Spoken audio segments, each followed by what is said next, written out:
Salt Lake City, home to the 2002 Winter Olympics. We are about 25 miles southeast of Salt Lake City in the midst of the Wasatch Mountain Range in Park City, Utah for Game 2 between the University of Utah and the Jamestown Jimmies. Boz Echevarri with you alongside Jay Sewell. And well, first of all, before we get to any of the particulars of tonight's matchup, we would like to just apologize for the technical difficulties that we had yesterday. I know that viewers were able to see the second and third period of last night's game, but a bit of MacGyvering going on.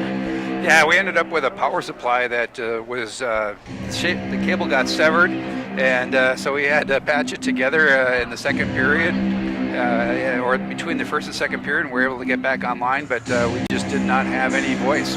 Yeah, well, we are back here for Game 2, a game that saw the Jimmies really kind of dominate the play throughout the whole game. Yeah, there was a lot of play on our end, and I think what they have to do tonight is, again, put the effort through that they did last night. I mean, they put in 60 minutes of hockey, the Utes did, and now they just have to protect the net a little bit. I'd like to see a little bit more neutral zone play. Let's stack 4 people up, send the puck down 200 feet, make them come up. I mean, we're at altitude, and that should be to our advantage. Yeah, I mean, we got to talk to head coach Cole Bell of the University of Jamestown. He mentioned, he's like, hey, at altitude is just something that you have to deal with when you go on the road. So there's nothing that you can really address, especially when you're just getting ready under hockey season. You got to play the schedule that you're given. Yeah, you don't have too much choice. Both of these teams are independents, so they have to take the games they can get, not belonging to any conference. And so, this year Jamestown in the 4th round of the computer polling is number 11. So this is the Utes against the 11th team in the nation ranking-wise. Goes without saying that Utah dropped out of the top 25 in the past ranking. So the main thing here is that Utah is just trying to get in the win column again. They've taken 5 straight losses. Yeah, it was a really tough schedule this year, and when you looked at it, you thought, well, this is going to be great. But as it played out, the entire month of October, just about out of town, and all the contests of the 6 games they played, every one of them is a ranked team in the top 15.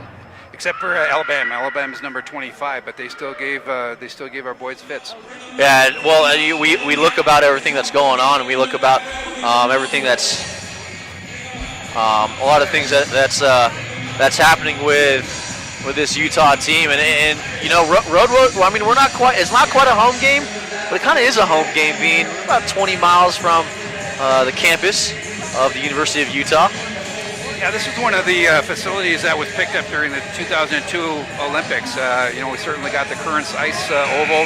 If you ever have a chance to be in Salt Lake City to go out to the ice oval, that's an engineering feat. The only way to get inside is you enter the doors and you go through tunnels, because they don't allow you on the ice. So you have to go down the tunnel and pop up in the center. And the oval is so large that there are actually 2 hockey rinks inside the oval. Yeah, and the World Cup of speed skating being held there in December, as is the U.S.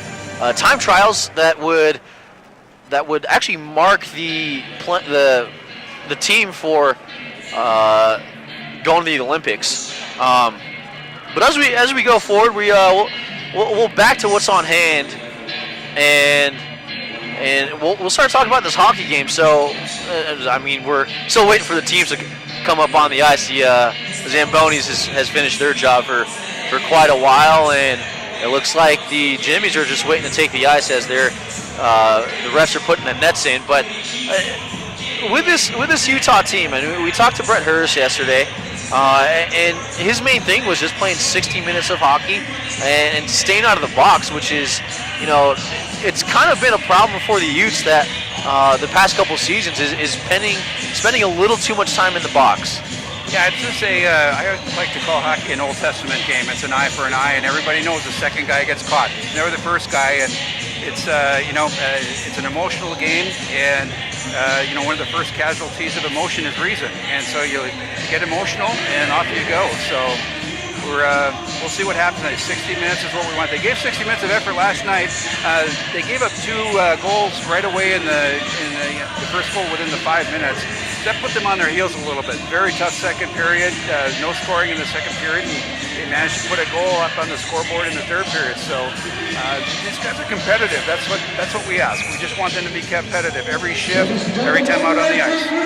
Yeah, well, a bit of a change in the lineup for the Jimmies. Last night it was goaltender Talon Kramer who was in net. Tonight's going to be the sophomore goaltender Tyson Brower, who will be the goaltender for the Jimmies. Yeah, he's played the most minutes this year for the team. This is their 9th game. I'm sorry, their 10th game on the season, and Kramer last night that was his 4th game. So the rest of the games have been played by this goaltender. So we'll see how it goes. We just have to maybe get a greasy one. Good old workman type hockey. So, your plan of attack, if you're the Utes, what's the game plan going into tonight's game, other than score goals?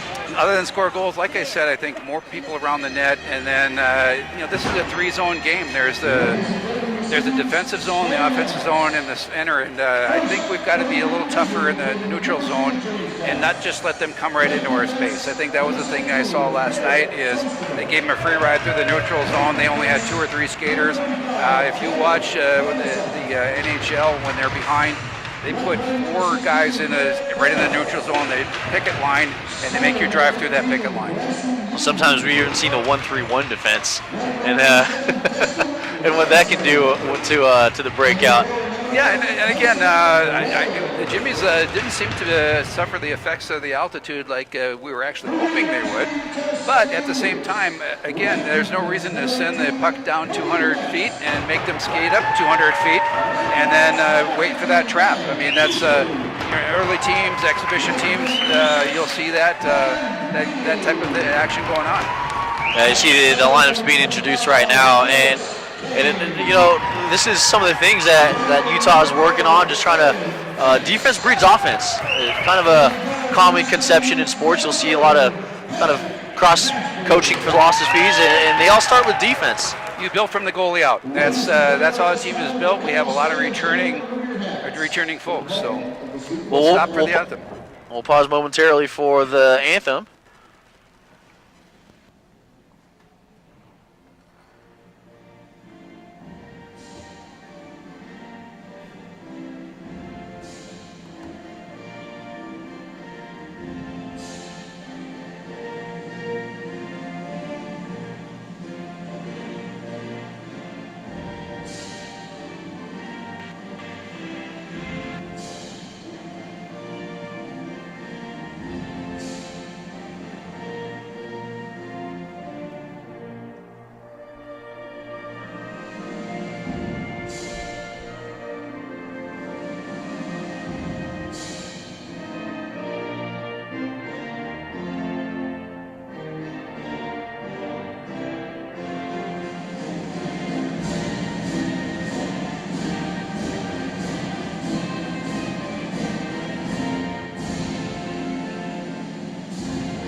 In Park City, again, we mentioned it, it's about a 30-minute drive from the campus of the University of Utah up into Park City, Utah, and an elevation of about 7,200 feet. More than a mile high. More than a mile high. Normally, you would see this if you're playing in Wyoming, and to be specific, Laramie, Wyoming, home to the University of Wyoming Cowboys. Yeah, it's pretty high there. Flagstaff, Arizona also is a high spot. And, Northern Arizona, yep. We played Northern Arizona, and but one thing that I was happy with last night, that even though these kids at Jamestown are coming out of juniors, the speed wasn't a problem for us. I mean, we matched them speed for speed, so it wasn't a speed game last night. It was just a positioning and puck possession game, and that's what the Utes have to try to do. Keep that puck, fire it down 200 feet, and go get it. Jump and chase. Ian King on the face-off, one here by the Jimmies, and that's how this game gets started. That's Cale Bell, who is knocked around, and this one is just dumped into the defensive zone as Petrie will just ream it around the board, start the first period action. here in Park City, Utah. Played back for Periversov, there we go. I'll look at the pronunciation guide for that. Yeah, it's a little tough sometimes for announcers to pick up some of these names. At least we're not doing a Russian game.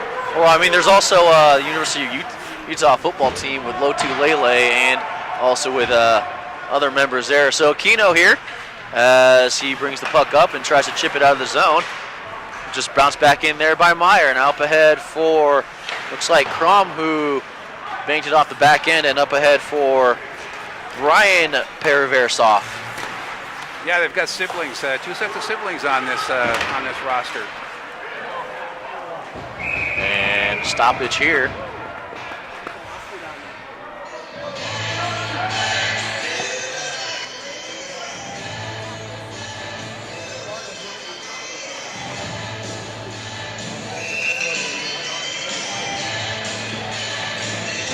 Face off in the offensive zone for the Jimmies. Face off win here by Pruss. Back to Aquino on the point and just rims around the boards low below the red line.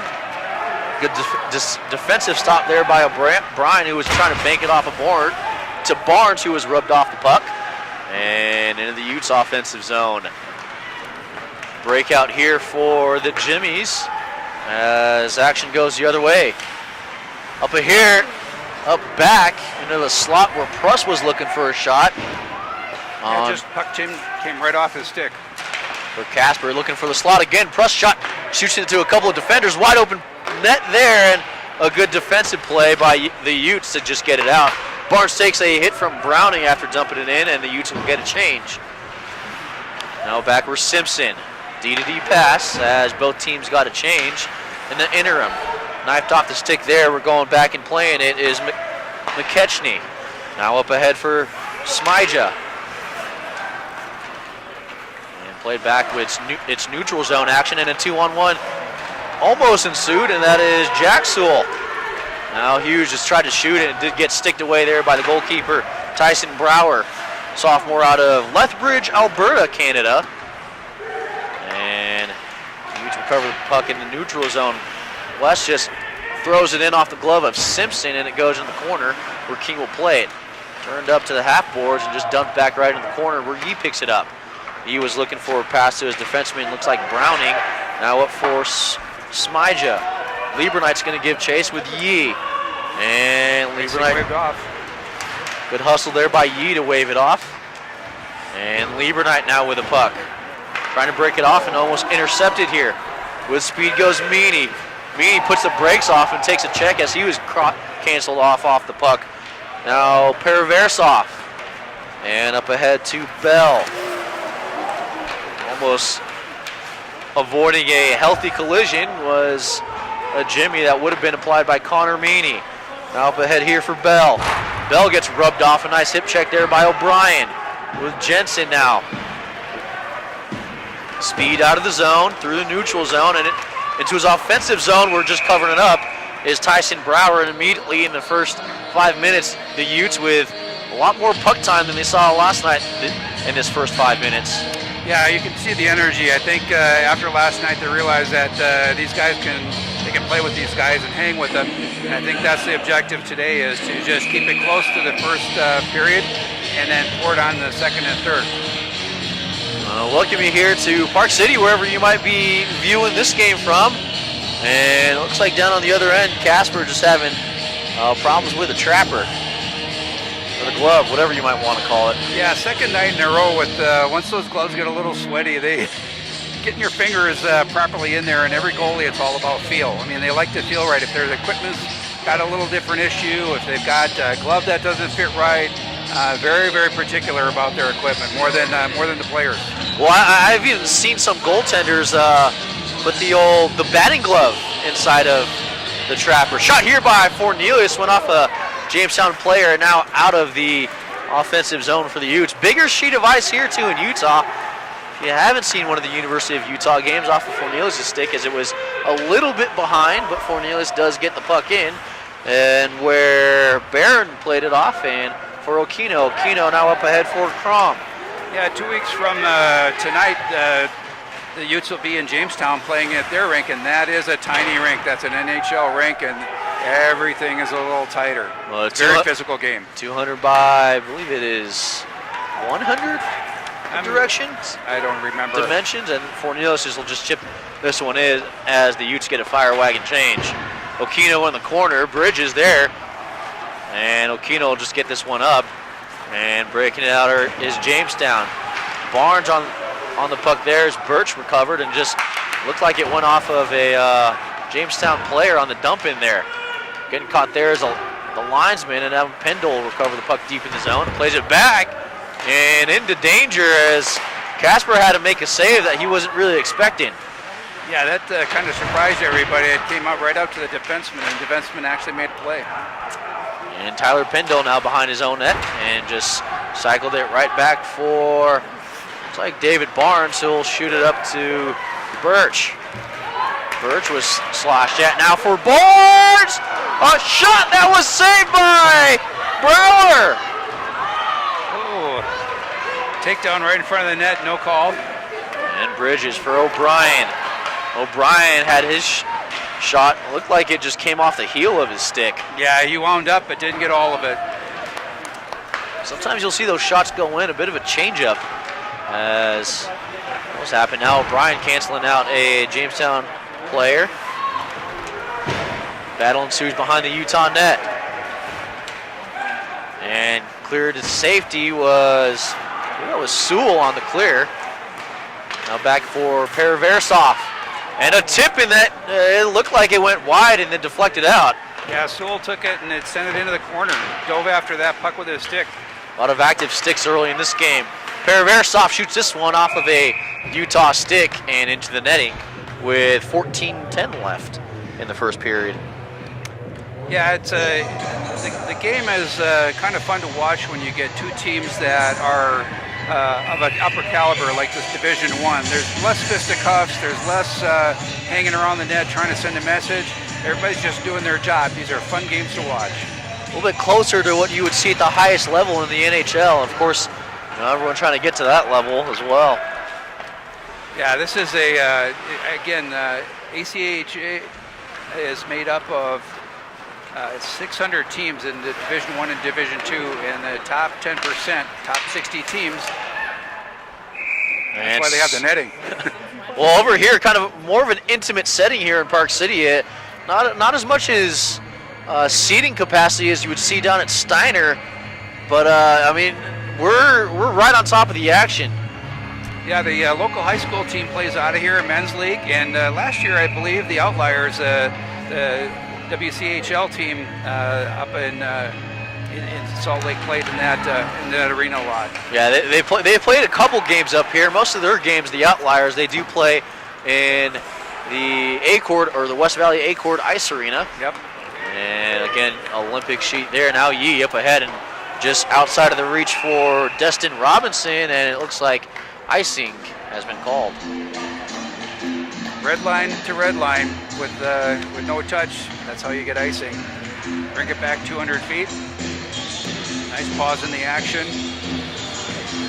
Well, this Utah Utes team closing out action for all student athletes at the University of Utah tonight. It was a Utah football game against Arizona State earlier today, and face-off win maybe too cleanly by Nick Fornelius. Yeah, nice shot right on goal. So just want to remind everybody that October 27th, next Friday, is the Hockey Fights Cancer. Please come out, join the Utes. They'll be in their white and pink, and it's a good cause. Raised a lot of money last year, and we're looking to up that ante every single year. Hockey does a good job supporting the breast cancer awareness cause as Yee now drives into the zone and lost an edge there as Lieberknight will just chip this one out. Fornelius with good speed, battling Browning. Maybe just a height differential there, but you know, Fornelius, one of the grinders that a lot of Utah fans have come to love and admire during his 3 years with the Utes. Yeah, he's not afraid to go into the close areas. Battle ensues at one of the half boards. It was chipped right by Lieberknight. Now up ahead, go to the Jimmies and into the feet of Bridges, just back out to neutral ice where the Jimmies will just reset, do it all over again. D-to-D pass back to Aquino. And now up ahead here and fanning on the dumping attempt was Ryan Paraversov. West now with the puck, just dumps it in, and kind of a stick redirect there by Browning. Jimmy's up ahead and getting it out now, 2-on-1 possibly for the Jimmies. And the pass sails across the mouth of the crease. Aquino whip it around and looking to corral it was Petrie, but just a little ahead for him now to the half boards. That was a good back check by the Utes there. Aquino, they tip in there.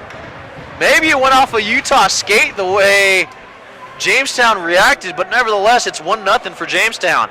There was a hesitation on the ice by both teams. Did that puck go in or not? And yep, it went up over the shoulder, the left shoulder, above the glove, right into the corner. Not sure. It looked like it might have gone off of, that might have been Cody West's stick the way it deflected up and over.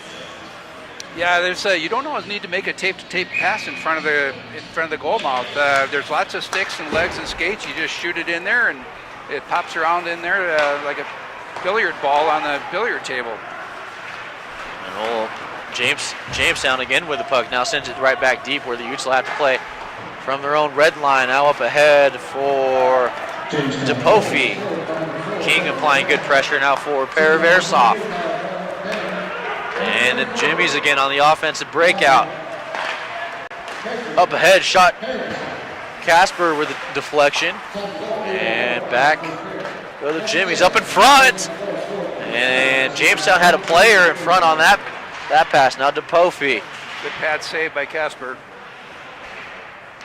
Gets it cleared out, and the Utes circle back and was looking for King's stick. Kind of a long shift here for the Utes as Pruss now for Richter, and still in front. It's out and banked out and cleared.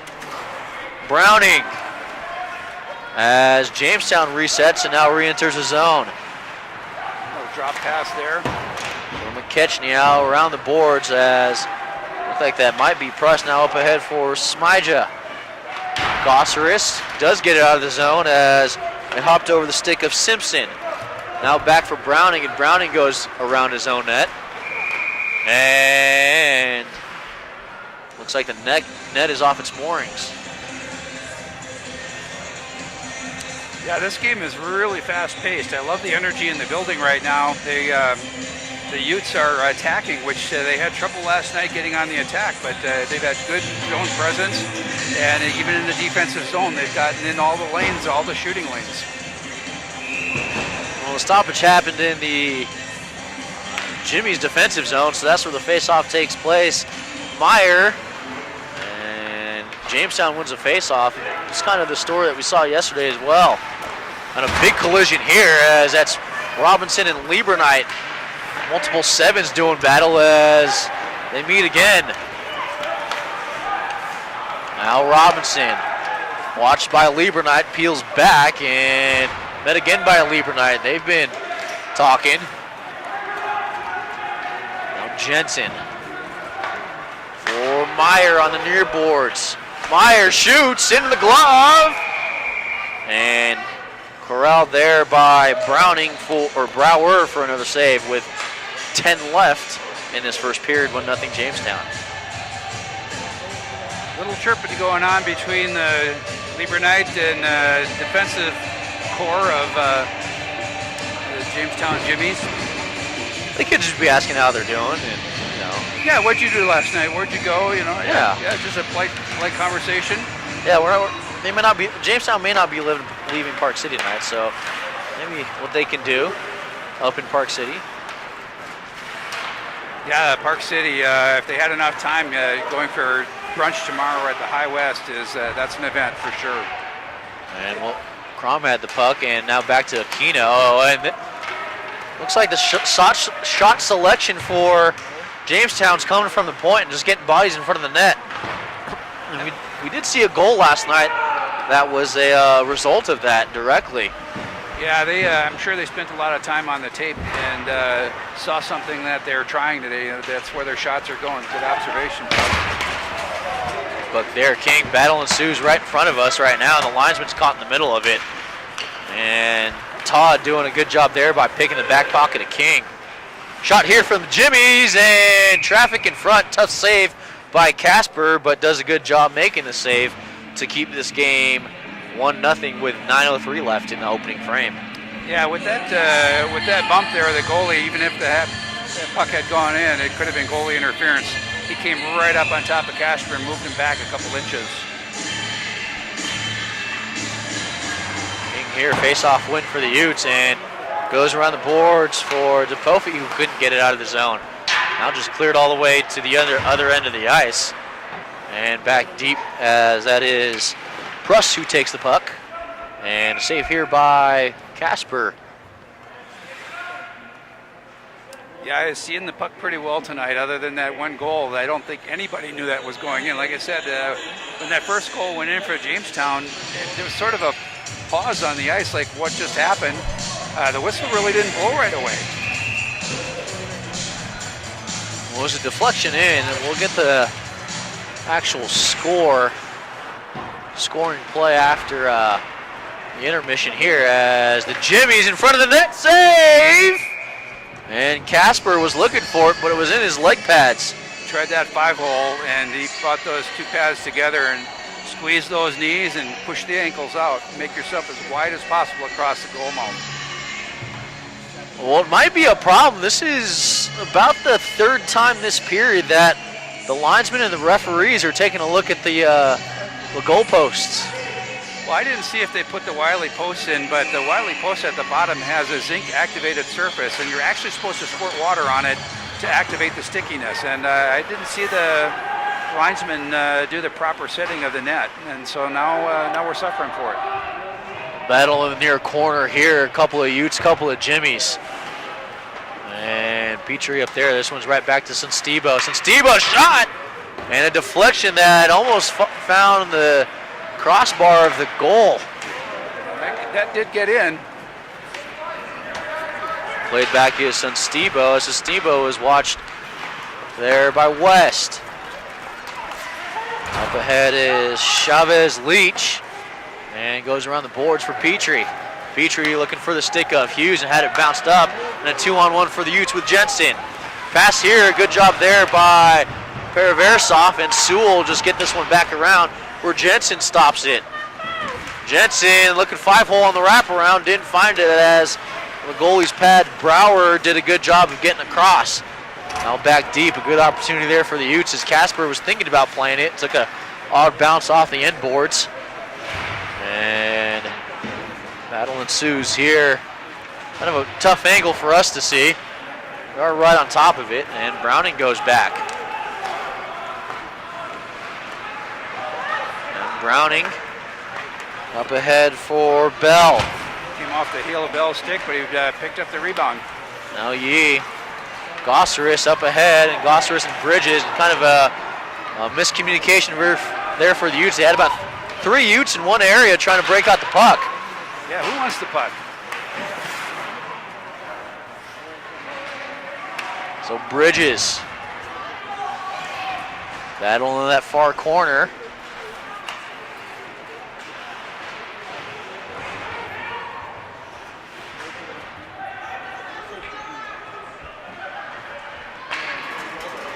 And now back, Barnes. O'Brien and Chavez Leach. Browning at the point was looking for the call.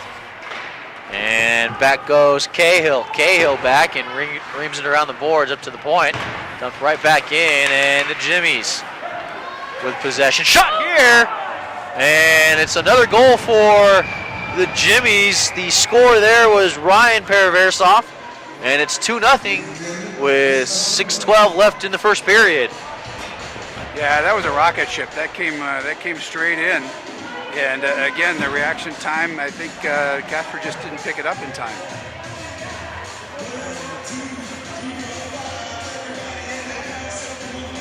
Well, we've got 6 minutes to get in the locker room. Let's and then make some adjustments by the coaches. But again, the energy level by Utah is very high. They're not backing down. They're not backing up. they're taking the attack. It's just gotta get the bounces. We just not have had bounces last night or tonight. Looks like that was the first goal in Ryan Paraversov's collegiate hockey career. They just kept the puck there for him so that he could keep it in whatever case he might have once he gets back home. Kind of a fun opportunity for him. Up ahead for Meany. Meany had to circle back as it was into his skate. Now King. Watched there by, looked like Barron. And Todd into the corner, out for Aquino, and almost whacked that by Meany, and he almost got a goal out of it.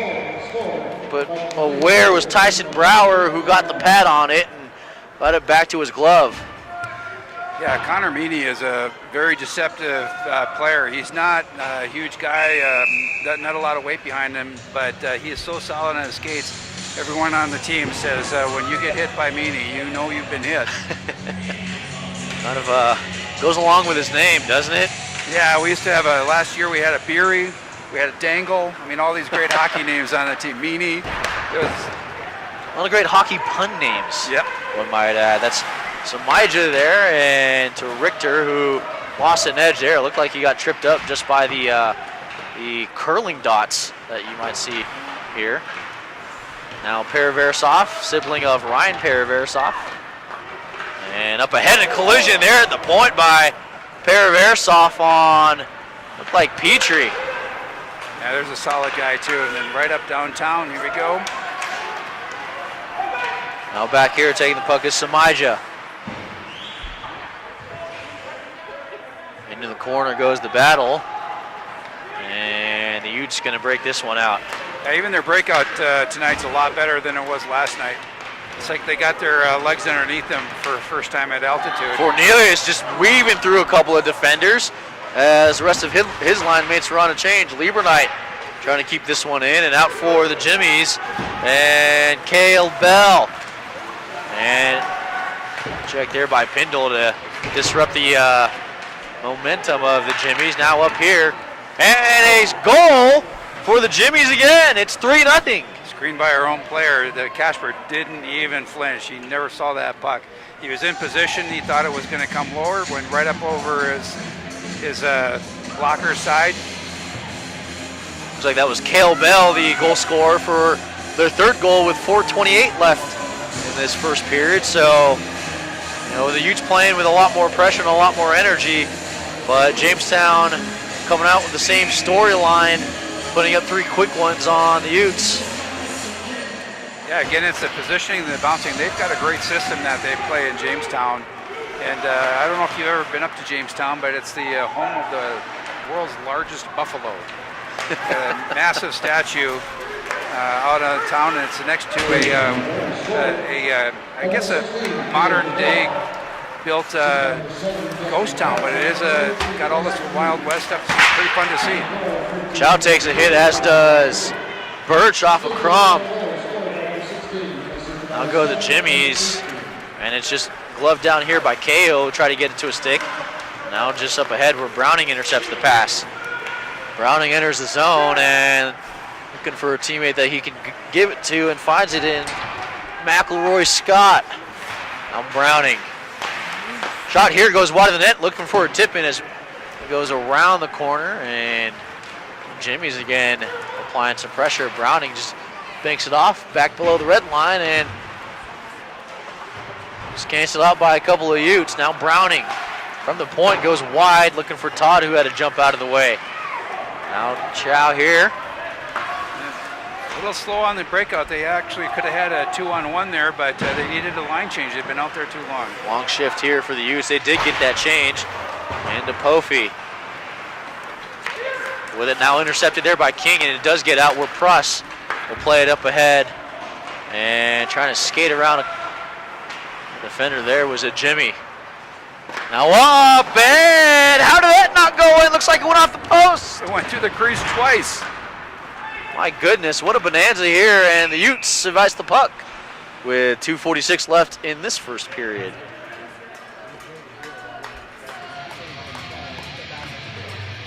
So Utah avoiding some danger here as on that last offensive possession for Jamestown. It very easily could have become 4-0. That was so close. It went right to left and then left to right to the crease. Face-off win here for Jamestown. Now Barron just banked a good tie up there as the Utes try to get it out of the zone. Now West does get it up and into the Utah bench. Yeah, speaking of the puck going to the bench, I remember back. I'm trying to think of the Canuck who sent the puck in and over at to the Detroit bench on purpose. They were so frustrated that they just winged it in there and almost took the coach out. Another face-off win here goes to Aquino. Aquino back to his D, and Barron now up ahead. I think Fornelius was thinking Jensen was already on the breakout, and the Utes have iced the puck once again with 2:20 left in the first period. Yeah, you can see Fornelius saying, yep, sorry about that, Jensen. He says, I thought you were going. That's that hesitation.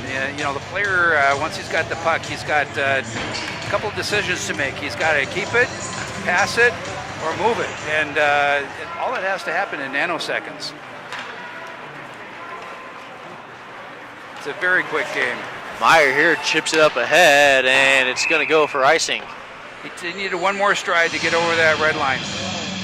And up here in Park City, they have the old-style red line. They have the checkered red line because way back when the hockey was broadcast on CBC up in Canada, because it was all black and white, you can tell the blue line from the red line. So the red line right down the center of the ice was checkered. Come to Utah hockey, watch a hockey game, learn a history lesson. Yeah, sorry, I'm showing my age.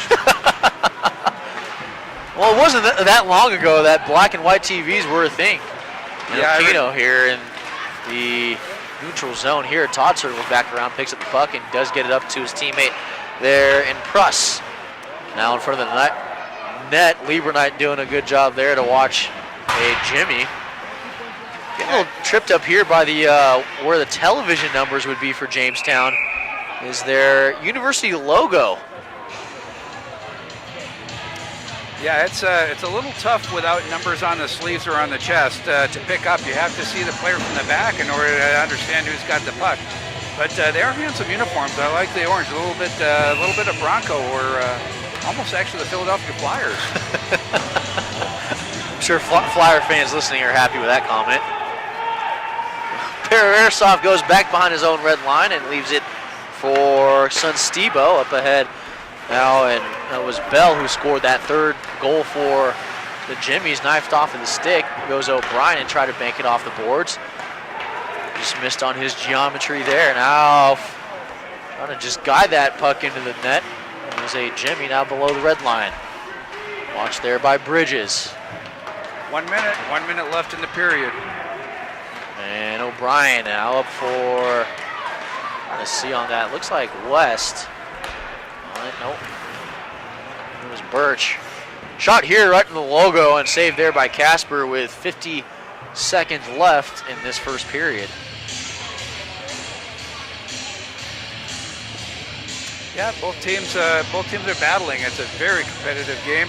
Something we both coaches hope for, that Utes not just getting the bounces that they need. They've had the puck in the attack zone. They've made some nice plays. They're just not getting enough crashing of the net. Now back to Petrie. He goes behind his own net now for Meany. And Meany does get it out, and looks like it was slowed up by all the snow in front of the Jamestown bench. DePofi doing a good job there to get the puck for the Utes. Preventing icing, and keeps the play going. Normally you see at least in the NHL or some minor league affiliates, you'll see stoppages in play and ice crews out to shovel all that snow. Nevertheless, Jamestown with the puck into the corner goes McElroy now for Browning at the point. Browning goes wide, another tipping attempt there for Jamestown, where Meany gets it up ahead looking for Alex King, who was rubbed off the puck. Now back for Browning with 10 left, and this should do it for the first period with 6-5 down to 4 as McElroy will just dump it on net to end the period. After one frame, it's 3-0 for Jamestown. First period thoughts? Well, again, I like the battle by our Utes. They actually are battling pretty well. They're trying to get into the lanes. They've been doing a good job of that. All three goals were like a seeing eye dog type of setup. I mean, that was a laser rifle going right in and not seeing it. No penalties either. I mean, they let the boys play. Well, some of the things too is that Brett Hurst mentioned that he wanted to make sure the second period was cleaner. That was definitely one of his goals. We'll see what happens as the teams go into the dressing room after the first period. But after one, we'll take a short break. We'll come back in about 15 minutes. And actually, I believe we do have an intermission show here with Jay Sewell. So just stick around for that. We'll be back for the second period in 15.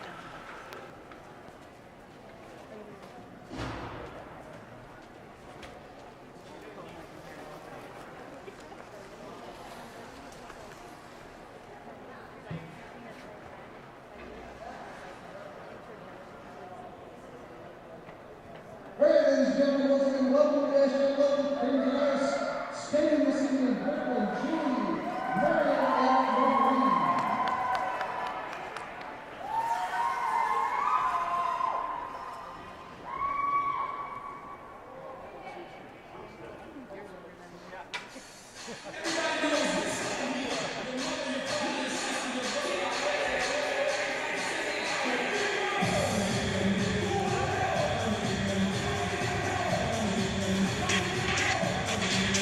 Yep.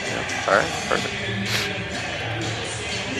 All right, we got the ice dancers out on the ice entertaining the crowd here, and we have a special guest in from Chicago, Will Everett, coming in from Chicago. He and Reese Jensen played in the past. So tell us about your hockey career. Yes, sir. So grew up playing around Chicagoland area, a AAA team called the Chicago Young Americans out of Lincolnwood, north side of Chicago, and then spent 2 years there, and then 7th grade, 8th grade year, went up to Milwaukee, played for the Milwaukee Junior Admirals out of the Pettit Center, Olympic training facility, and then I met Reese at Lake Forest Academy as a sophomore.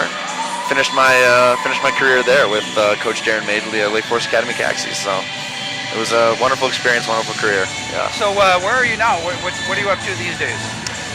These days, just pursuing school at Arizona State University, a journalism major there with a minor in real estate, and we're just going to try and finish our degree here and continue moving up in life. So what got you interested in hockey? I mean, it's I know the Upper Midwest, that whole area is a hockey haven. But what got you interested in the sport? I've been skating for a while. I'm actually my first grade teacher was a skating coach, and he played hockey throughout his entire life, and he was in men's league and such. He was an older guy, and one day he invited me up for just a free skate. And we got on the rink together, and I sort of learned my way. We spent at least 5 or 6 hours that day just kind of skating around. And he said to me, you're not that bad at this. Let's maybe put some pads on, and we'll get you into organized hockey. And sure enough, it took me about 2 years, just playing around rinks and free skates and sticking pucks and things like that. But first organized hockey game was when I was 8 years old, and it was a wonderful career. Yeah. So who's your hockey hero? If you had to look back, hockey hero. Well, other than him, because he taught me everything I knew, but. In all honesty, my head coach at Lake Forest Academy, Darren Madeley, he was an NHL. He played for the Ottawa Senators. Unfortunately, he had a series of injuries that took him out of the league, and he did a time in the AHL, and he had a great career, and he brings what he knows to the rink every single day with the Lake Forest Academy Caxies, and we took a lot from him, Reese and I both, and he would definitely be my hero for sure. I have a lot of respect for that man. So coming from Chicago, a Blackhawks fan? Absolutely. Absolutely? Yeah. So what do you? Who's your favorite player on the Hawks? On the Hawks right now, I'd have to go with Jonathan Toews. I just love the way he leads and the way he plays. I know it's sort of a cliche answer, but he is, one of the best captains in the NHL, if not the best. And the city really connects with him, and he goes around and does a lot of work for the city. And it's great to see him out in the community for sure. Yeah, it's McDavid too. He's almost following in that footsteps. I would say he's maybe 10 years Sidney Crosby's junior, and I would actually say the character of this kid is almost somewhat better than Sidney. McDavid's unbelievable. It's so fun to watch him play. He's great for the city of Edmonton. They haven't had really as much success as they did in the Gretzky era. Moving toward after they won the Cups with Wayne Gretzky, and now they have this phenom come in, and he's unbelievable. The kid skates just like it, and I think the city's starting to wonder, do we have another great in our city? Yeah, he's so fun to watch. Absolutely. And then again, back to the Hawks. Yeah. I'm sure you went through the times when you were a child that it was like, is this team ever going to be good? and all of a sudden you pick up Taves, you pick up Kane, and the family decides to put some money in the team, and look what happened. 2010 was a turnaround year for sure. It really started in 2008 when Taves and Kane, those guys were both drafted in 2005, but they didn't really come up until 2008. And they really, you could tell that a Stanley Cup was close, and within 2 years they had one, and then another one 2 years later, and then another one 2 years later. So it was excellent to watch, and you, as fans, you know, it's amazing to see when I was 7 years old going to a game versus when I'm 16 going to a game, and the United Center is packed to the brim, and it's extremely loud. You can't even hear Jim Corneliuson sing the national anthem, and it's just an unbelievable atmosphere there. I would love to go back. But what's fun about it too is you've got the White Sox and the Cubs, but when it comes to hockey, those two sitting right side by side Absolutely. in the rink. Absolutely. No, the whole city comes together. It does not matter who you are, where you come from. You connect with the Chicago Blackhawks for sure. So you don't have to answer this question, but what are your plans? You ended up at ASU. Why aren't you here? It's interesting. I'm at ASU to study journalism, and I love the program there. They're great people. Obviously, just a little vacation. Thought I'd pop up to Salt Lake City and see Utah, and Utah's an absolutely beautiful campus. This place is unbelievable, and I also, I love the hockey that I'm watching too. And both are absolutely amazing places. Absolutely amazing places. I'd love to see myself in both. Honestly, it's great. The only complaint that I've ever heard about going to school at the U, I've got a daughter, and of course my son Jack, number 17 on the team, and my future son-in-law was last year's captain, Josh Dangle. They have a complaint that everywhere you go, you walk uphill. Well, it doesn't help that the school is sort of built into a mountain, and the atmosphere though still is just great. Walking down today, I got to experience game day. It was funny against Arizona State. I apologize, Utah couldn't pull out the win.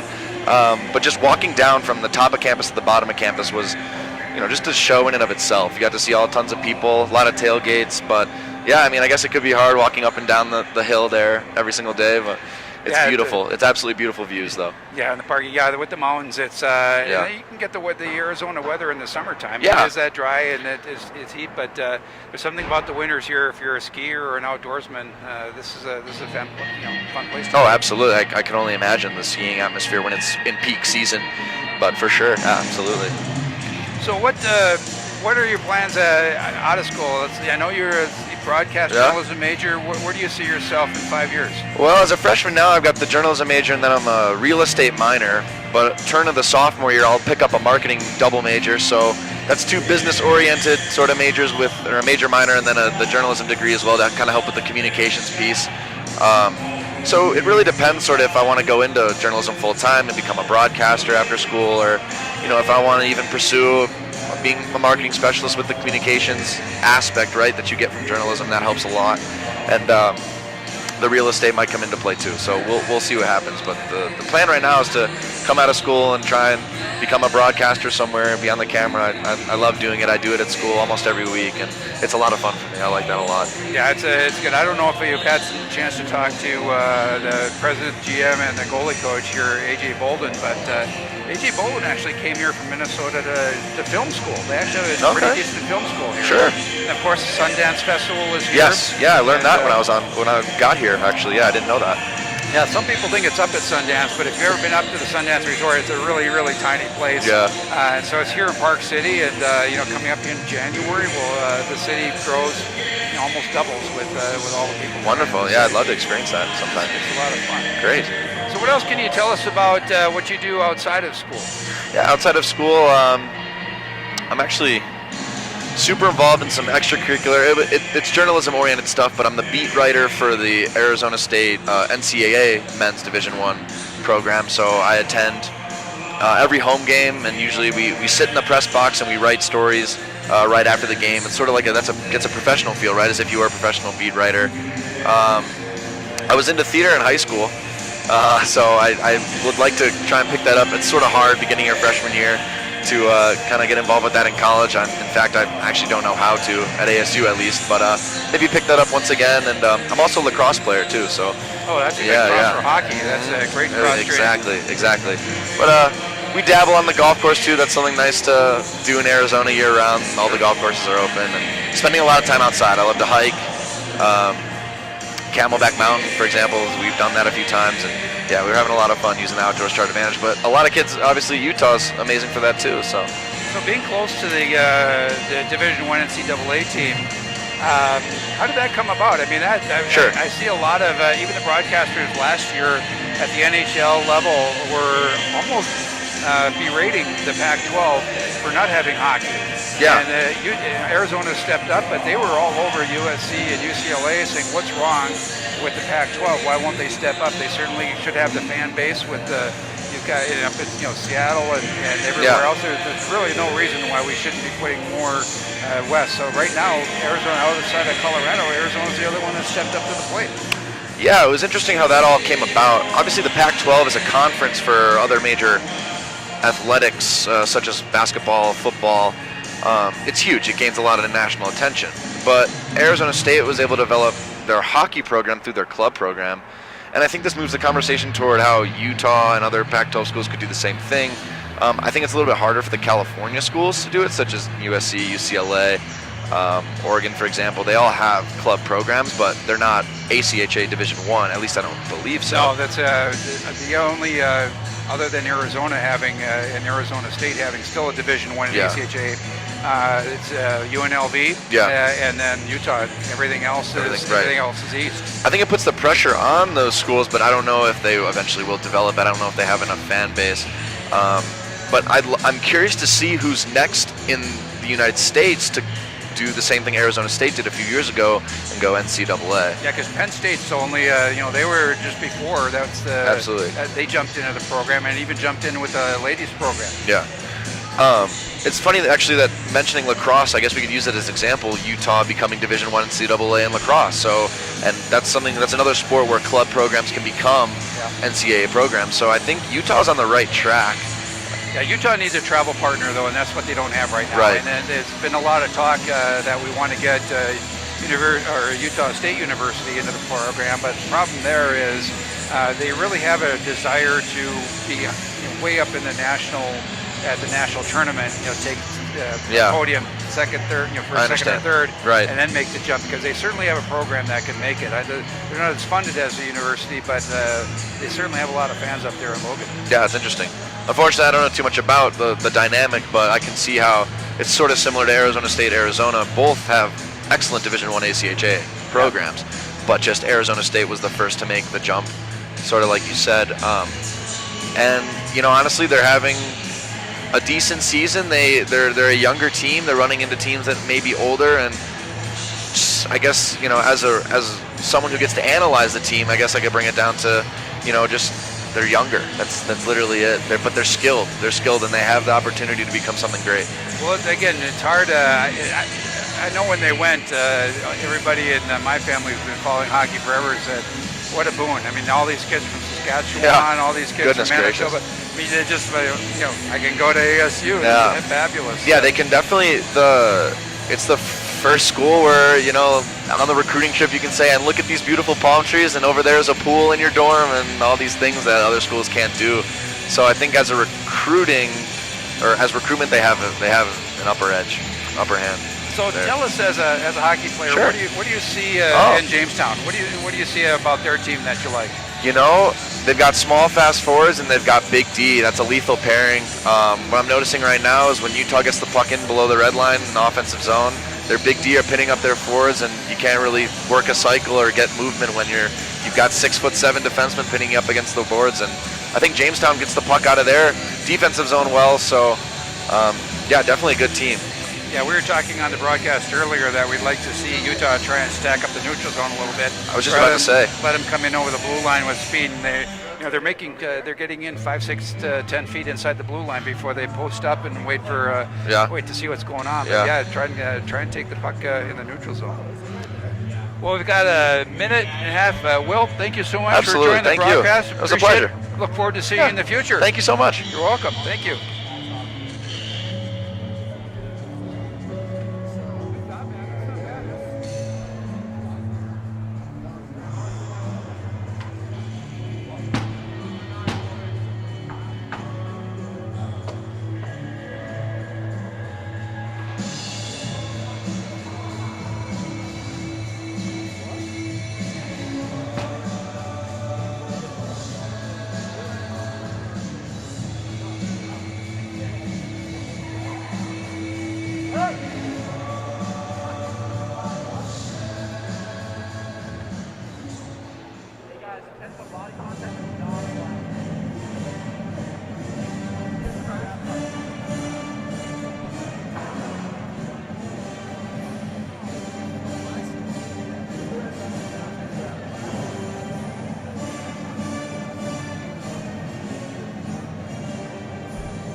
And right back here for second period action between the Utah Utes and the Jamestown Jimmies.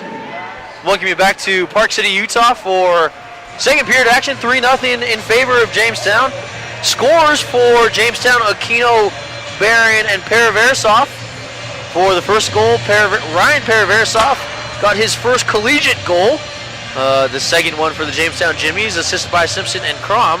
And then Bell Robinson on Yee on the stat sheet for that number 3 goal for Jamestown. And that's what we stand at so far as we enter the second period. In Park City, the teams have switched ends. The net is on its moorings.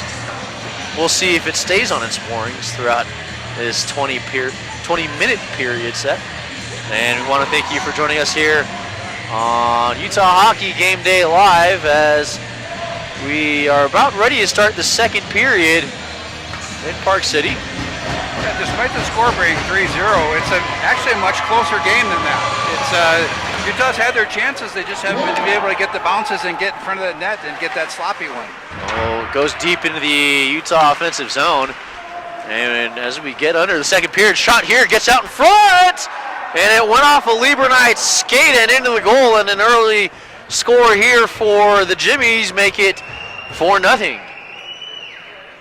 Again, as I say, crashing that net, getting in close, send the puck in, and it'll always take some interesting bounces. It makes everybody tense, and it's exactly what happens. Crash the net, put the puck in all those sticks and skates, and many times the percentages are in your favor as a goal scorer. Well, despite the early goal, what was the message in the dressing room? Or what would you have said to your team in the dressing room? I would actually have said, don't change anything. Just get on the forecheck much sooner so that we can break out a little easier. Just get back, get into that zone. Dump and chase it, go get it. And here we go. Here it's O'Brien in the offensive zone. Now back for Meyer, shot that goes off a stick and into the netting as we'll have a face-off in the Utah offensive zone. Yeah, good wrister. That had a lot of spit on it. That went in pretty quick.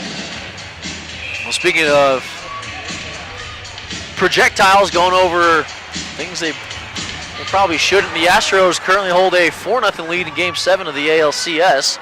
Just in case you were wondering, Jay. I don't know if you were paying attention to the playoff implications as that is Paraversov, and that one knifed off of his stick and gloved down there by Crom.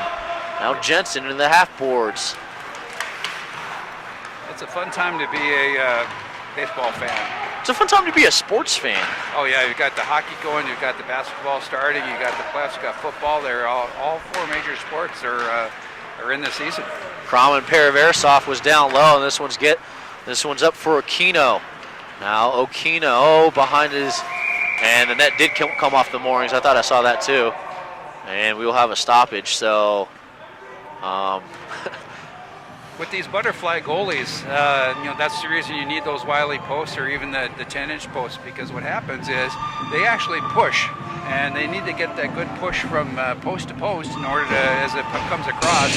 And a lot of times they leverage that post. And when you're just sitting there on top of the ice rather than into the ice, that melted into the ice, that's what you get. Shot from Pruss went up and over the net.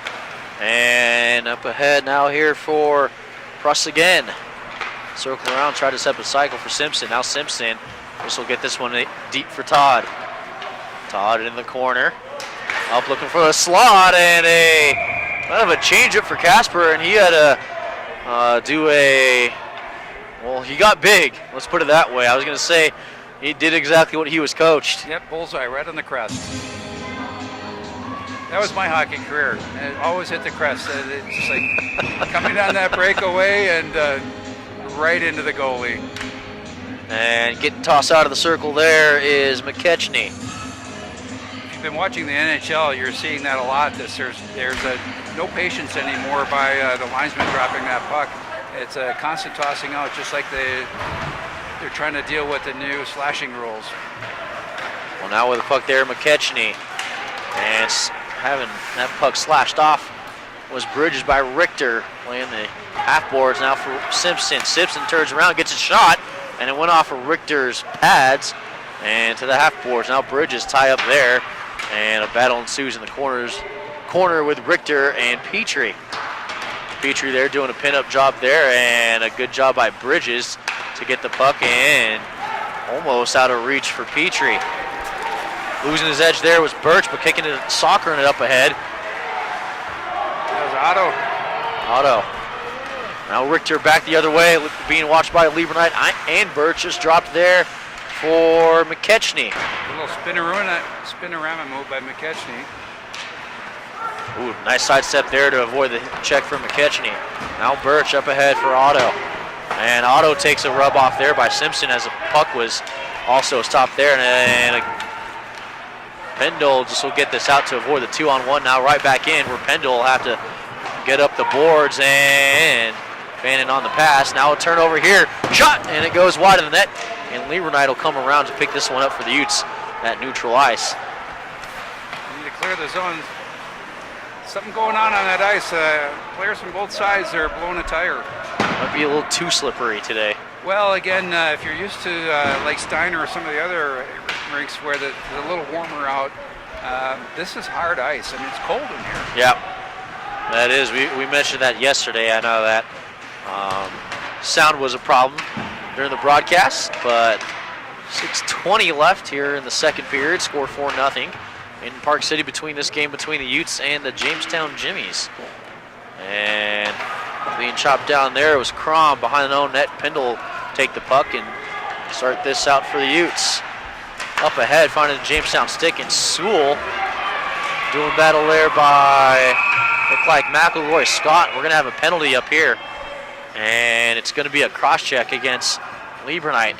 Or no, Gossard, excuse me. Yeah, it's nicknamed Goose. 2 seasons ago, we had a player, and his nickname was Mav. So we had Mav and Goose from. Oh, this was a problem that Brent Hurst mentioned to us, was the Utes getting into the penalty box in the second period. And it's going to be 2 minutes if the Utes want to keep this a 4-0 game. Face-off win here by King, and this was deflected off by a glove by Jamestown, and Okino will go back and take the puck. And a full court press here on by the Utes to try and keep him down. So nice forechecking going on the penalty kill. So it's Todd and DePuffy for the Utes, the forwards, and Todd now. No, excuse me, it was King and DePuffy. Utes have set up their box. And Okino, D-to-D pass. Back to Okino for Todd. Todd was looking down low. Had it deflected off by Petrie. Now Todd having stick handling problems, but it's back up to Okino. Okino skates out, and a shot here, glove down, and framed by Casper. Good for strike one. Yeah, Petrie, nice moves out there to move the puck, and it's staying in that box there, making sure they take the man and don't concentrate on the puck. Just take the man.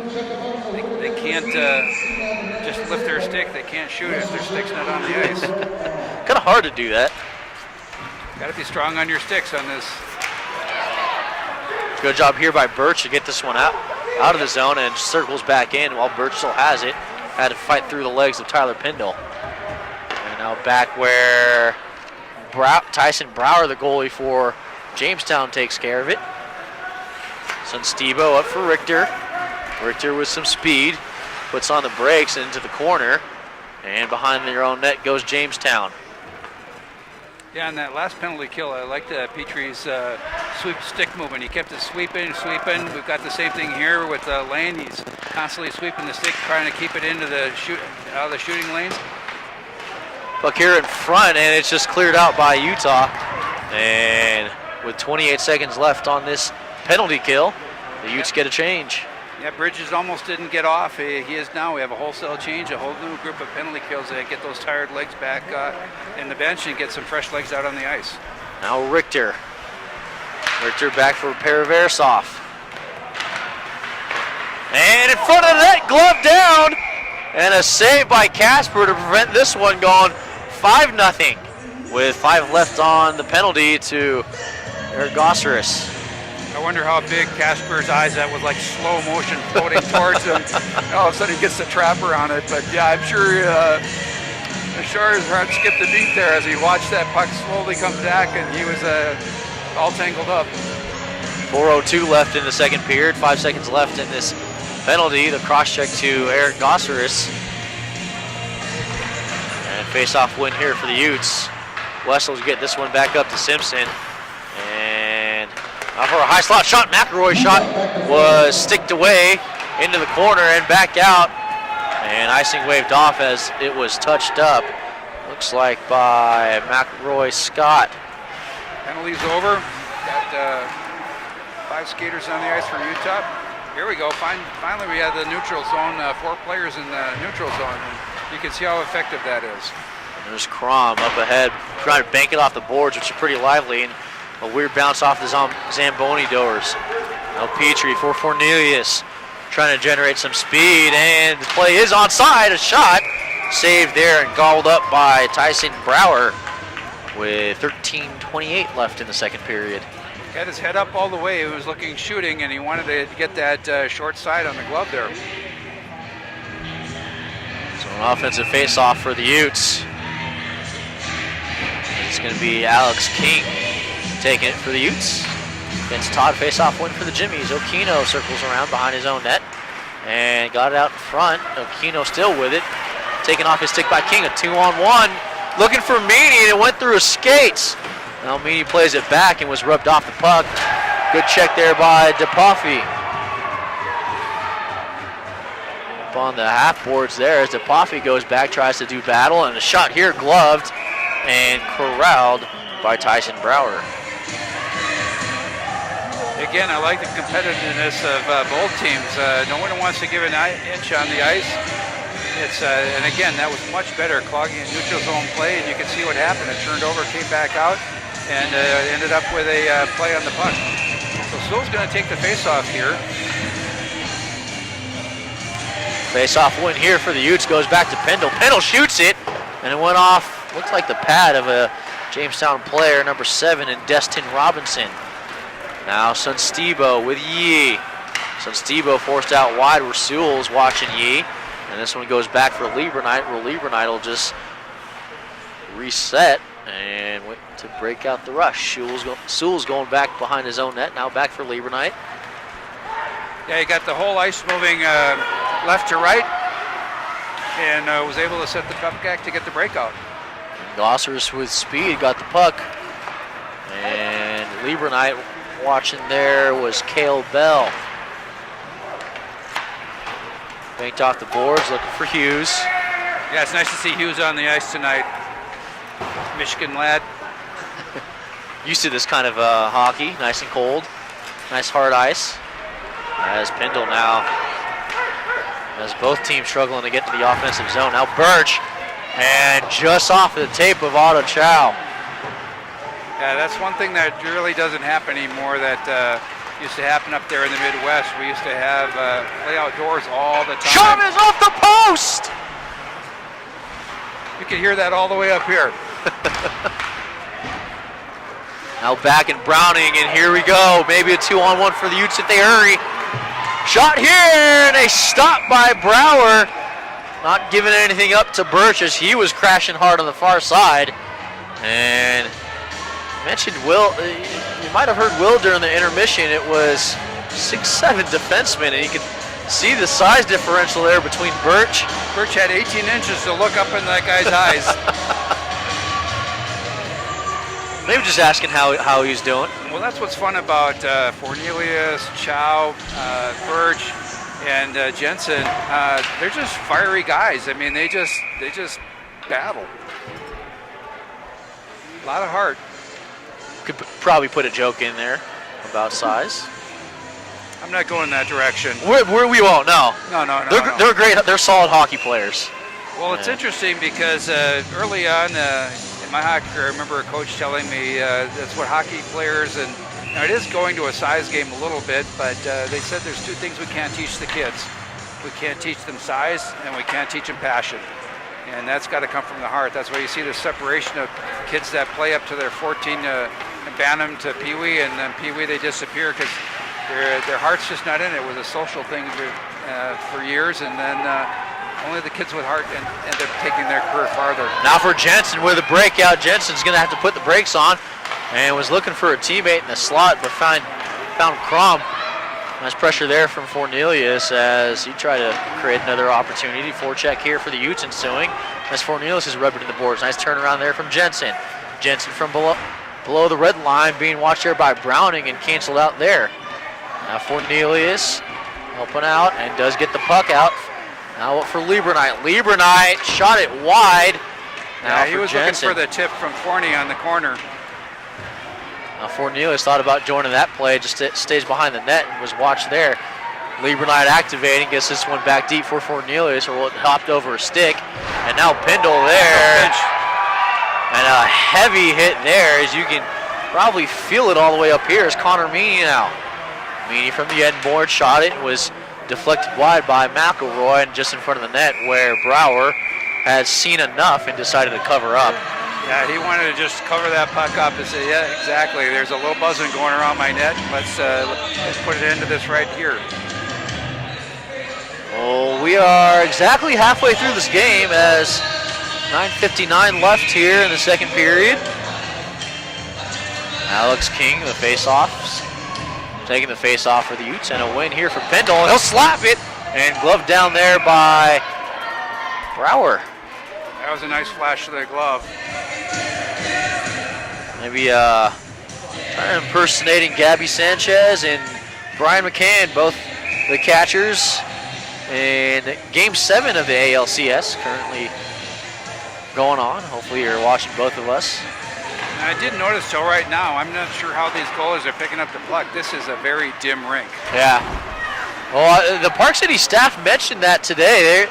They were wondering how, with the rink being dim, how the pucks are being picked up. Pendle, good job there to keep it in, sent it back on net and went wide as DePofi rubs the check on, and the Jamestown Jimmies break it out. Went off a press, and Pendle back for the Utes, and two Jamestown Jimmies just blew a tire. That was Pruss up ahead. Meany. Now Lieberknight's going to activate and try to keep this one in, and the Utes doing a good job there to keep this puck in their own offensive zone. Meany watching. It looks like it was Barron who was down low. Now back up and up ahead, and just kept in the Utah half of the ice. Back in is Hughes, as Brower's going to have to get someone ahead. Gosseris had a golden opportunity but couldn't get around, and now takes a slash from Todd, as they're having some words coming back down the other end, as this one is just ladled into the Zamboni doors. Yeah, that open net, I didn't even know where the goalie went. Well, he was definitely trying to play it, and this one's going back up just right in front of us and now deep, as Versov. I'm not sure what he was thinking. He wasn't cutting down the angle, so I don't know why he came out that far. And this one goes in the net. Look out. Let's see who is over there. Chase McDonald's over there. Brett Hurst didn't move. I think he might have just been okay with wearing it. I mean, he's a married man now. He is. He got married this summer, just this fall. Yeah, Brett Hurst. Brett Hurst doesn't have to worry about being hit up there or taking one off the head anymore. You see, you don't have to look pretty after you're married? I'm not saying that, but there is a ring on his finger that was recently put on. So you're calling it a ring, not a ball and chain? No, maybe his better half is what we'll call it. As O'Brien does battle here, and now for Yee. He had to turn around as it was coming off of his tape. Into the corner of the Jimmies. Now back around, O'Brien goes, and O'Brien back in for the Jimmies, and the Utes probably spent about a good 5 minutes on the offensive attack there. Yeah, that was their best puck possession of both games, last night and tonight. Up ahead here for Jensen. Jensen with speed into his zone. Met by one of those big defenders that we've talked about and we've seen. Now Jensen behind the net. It used to be Gretzky's office. He's a good one to learn from. There's a glove that's just sitting out at center ice as well, as this one is dumped right back in. Utes get a change here, long change if you're a defensive player, and this one is just ladled up and over the head of Pindle, banked off here, rush here for Jamestown. Peeling on the brakes, looks like that was Chavez Leach up ahead. And Casper getting big there as the puck trickled in front of his crease. Kind of a hurry icing. Oh, that was close. That was pretty close. Icing ruled here, and the face-off will come in the defensive zone for the Utes. Now that's the one thing when you try and beat that icing and you can't get off the ice. You got to go all the way back 200 feet and try and stall so you get your breath back. 7:06 as Bridges will get kicked out of the circle.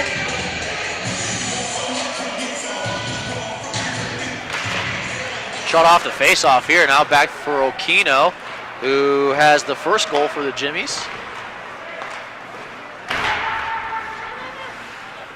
Pressure down low. Now back up high goes Chavez Leach. Okino will just play this one to the other side, trying to switch the ice as Lieberknight being harassed there by Jimmy.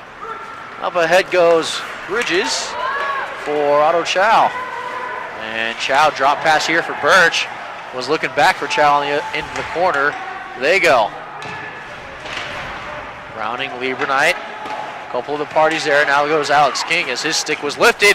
Backhand shot here. Puck still in front of the net. And circling back goes Browning. Nice heavy check there. Kind of a mismatch if you look at just size-wise. Into the corner goes the play. Now back for Browning. Yeah, Otto's on fire tonight, and there we go for an icing. And the Jimmies have iced the puck. 6:06 left here in the second period. 4-0 the score. And again, this is a very disciplined Jamestown team. I've seen teams that do whatever they can to cheat and get off the ice on these icings, and those lads were disciplined. They came right back. And one thing I've never seen from our refs here in Utah is, at this level, they have to rush to the bench to prevent that. But for one reason, I have yet to see our refs ever do that. And glove here. Flash of the leather. That was going high anyway, but it's still fun to see those spectacular roundhouse saves. You're saying that Tyson Brower is just showing off? I think there's an element to goalies to do that, honestly, Boz.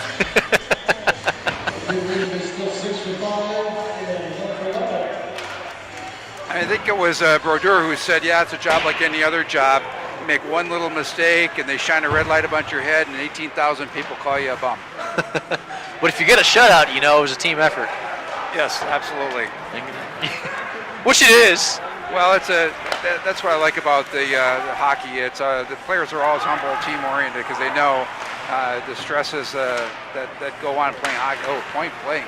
Somebody's mouth guard just came out. Well, I think that might have been part of a stick. I don't know if that was a mouth guard. It's kind of flipping around. Glove, oh, well, almost gloved down by Casper. Now play here for Paraversov. Now for Richter, who had his stick lifted there, far side by Ute. Now McElroy shot here off of the shin of a Utah player. Now gloved by Paraversov, sent back in off a Utah stick, and going back is Petrie with West. Yeah, these boys are going to sleep well tonight, both teams. And fanning on it was West, and now battle ensues in that far corner. Now for Fornelius, as Fornelius took a heavy check, and it's going to be a penalty. And Jensen will just chip this one in, and the Utes will spend the next 2 minutes, maybe shorter, on the power play with 4:44 left in this second period. Hit from the back, he said 2 minutes. It could have been 10. I mean, sorry, not 10, but 5. But it's not a major. It's staying up at 2. Well, anything that involves safety is an easy call for an official to make. And there's not much that you can really argue if there's a penalty that's due for a safety reason. Yeah, intent to injure is, that's how you get those 5 minutes and sometimes a game ejection. Face-off win here for the Jimmies, so it's going to be a 2-minute power play for the Utes. and a good opportunity to get on the boards here. Now Meyer, Fermini.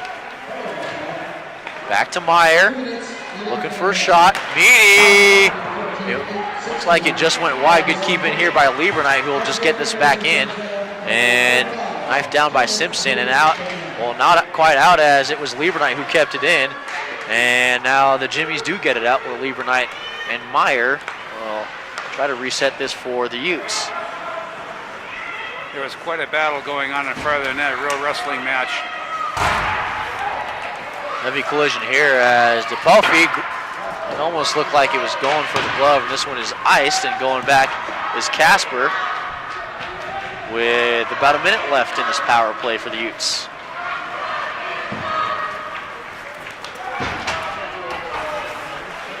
In the offensive zone for the Utes.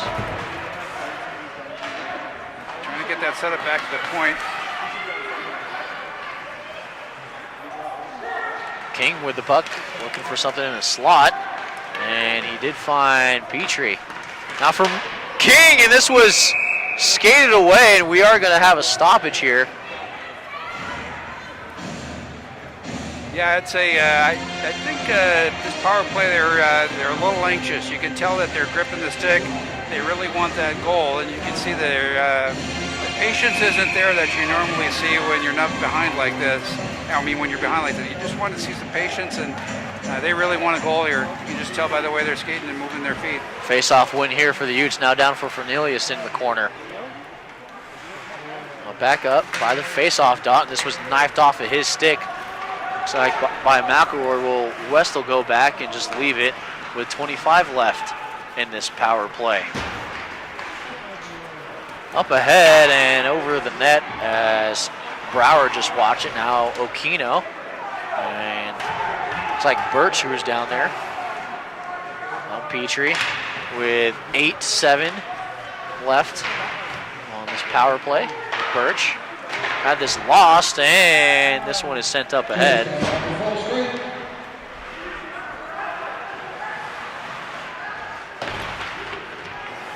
Left behind the net, turnover here, and almost into danger. Yeah, a little too much patience on that one. So Stebo had this one bounced off Casper, was looking for the goal that would make it 5-0. Sewell losing the edge, soccer it up, and onto the stick of Sewell. Knifed off where Jensen will go back and play it, and he's rubbed it in the boards. Slot here, Pruss off a Sewell skate. Come out of the neutral zone, and they're a little rush. Jensen's on fire tonight. He is skating like a demon. He's very quick, quickest I've ever seen him all year. Well, Jensen's also he's also been a part of a lot of these scoring opportunities for the Utes. Now ringed around the boards and missing a couple of sticks. This is for Pruss, where Jamestown will go back and start this all over again as the Utes finish off their change. Now Yee for Michael Pruss. And in the boards he goes as this one's back with 90 seconds left in the second period. Very good defensive play again, keeping him out of the center of the ice, pushing into the boards. Birch with a shot here. It went off I think it was a leg save here by Brower. We'll see what the stat sheets say, and there is a trip. That's almost what you want to call incidental contact. You're trying to sweep it, but shot here, fan, and it goes wide. And the Jimmies have 6 skaters onto the ice with a delayed penalty. And now we do have the stoppage with 57 left, and it's a trip against O'Brien. Those are tough when you fight for the puck and you sweep your stick. You get caught, somebody's skates go down, and that's there's a penalty. Again, despite the score of 4-0, I still think this is actually a pretty closely fought game. It's a much tighter game than the score indicates. Well, the way the teams are scoring, you would think it's a tie game or a 1-goal difference. A couple of good opportunities here that Jamestown's capitalized. Right now, the difference. Yeah, just not getting those bounces. And again, everyone has been a seeing eye shot, just a rifle shot. Goes wide, and Lieberknight sends it out of the crease as Casper very aggressive on that. Now for Versoff. He was bailed out by Tristan. He got aggressive and it got behind him in the blue paint. Again, that's always when your heart skips a beat. Everything slows down when that puck's just laying there. Now Richter, son Stebo, went off a king skate and it goes wide. 16 left in this period. And going back and getting the puck is Chavez Leach. Now for Perversov. Up in front and good screen there as that will do it for the second period. Well, it was one goal for Jamestown and that is the difference right now. Well, I guess that's not the difference, but that added to a 4-0 score as we will go to the third period. Well, coaches should be happy with that second period. I mean, with Utah, probably could have stayed out of the box a little bit more, but a good second period. And yeah, but they're going to come out on fresh ice and give up a 1-minute power play here, so they're going to have to be on their toes. So it'll be fun to be a mouse in the locker room right now, listening to the conversation about how we're going to come out in this period to keep it from getting up higher. And what would really energize us here is if we could really get shorthanded goal. And my Chow and Jensen and Bridges, those guys are just flying tonight. It's the small forwards that are really coming up for Utah. It'd be hard if I had to pick a player right now. Those four guys are just flying around the ice. It's fun to watch. We'll leave it here for the second period and come back with the third in about 15 minutes. You're watching Utah Hockey on Utah Gaming Live.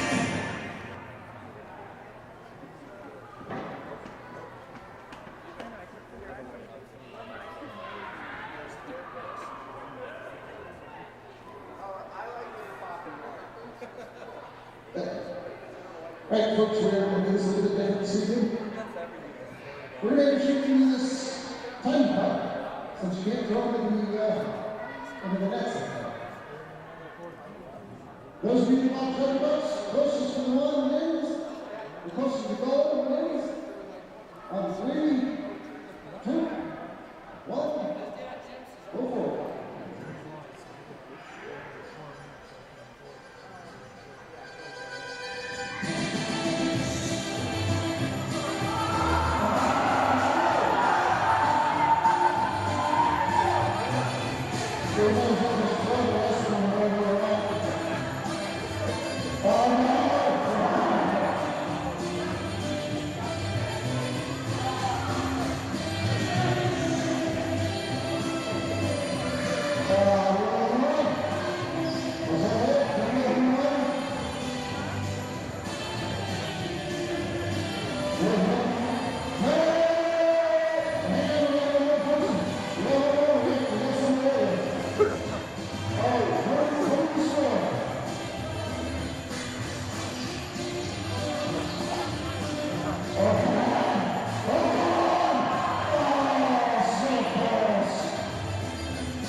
Well, before we start the third period, we do want to mention one of our sponsors, one of the new partnerships that Utah has, and it is with the Utah Red Zone. I was actually able to go to the Arizona State University of Utah home game today, and a lot of University of Utah hockey jerseys rolling around Rice-Eccles Stadium today.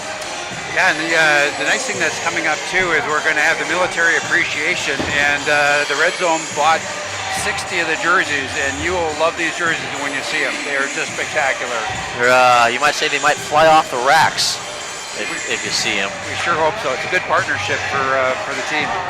Goal scorers for the second period, Robinson and McNeil for Jamestown as we start this third period with the Utah on the power play. Carry over about 1 minute left in the penalty to, well, I gotta go grab it. That's what I forgot to grab. Anyway, Utah on the penalty kill for the next 46 seconds as play is halted as like there's a shot that went off the blocker of Brower and ended up netting behind his net. Nice to have the face-off down here on the penalty kill at 200 feet away from your net. It's kind of tough to score about 200 feet away. Okino face-off win here for the Jimmies, and Okino with a puck. Generating some speed. Now Okino into his own zone. And Okino. Utah set up in their box again, trying to get into the shooting lanes. Yee. Shot here gloved rather easily by Casper.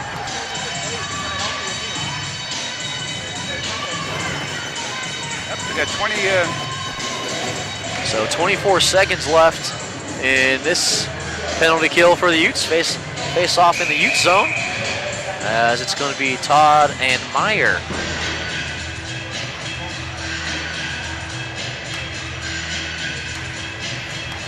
Face off win. Richter shot here goes off a skate and into the netting, so we'll reset and do it again.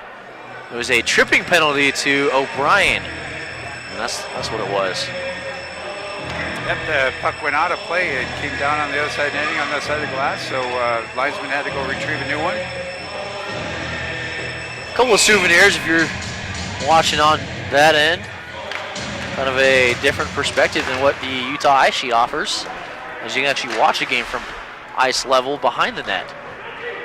Yeah, it's always one of been my favorite spots to watch a game is up in the corners, because you can see the entire rink from the corner, and it's a good sight lines from that perspective.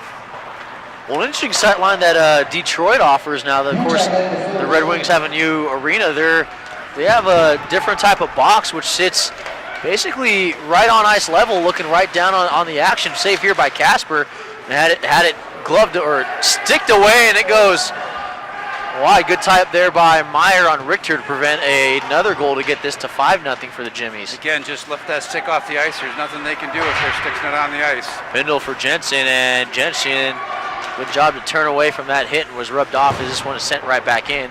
And the Utes will have to do it all over again. Penalty's over. It's 5-on-5 hockey.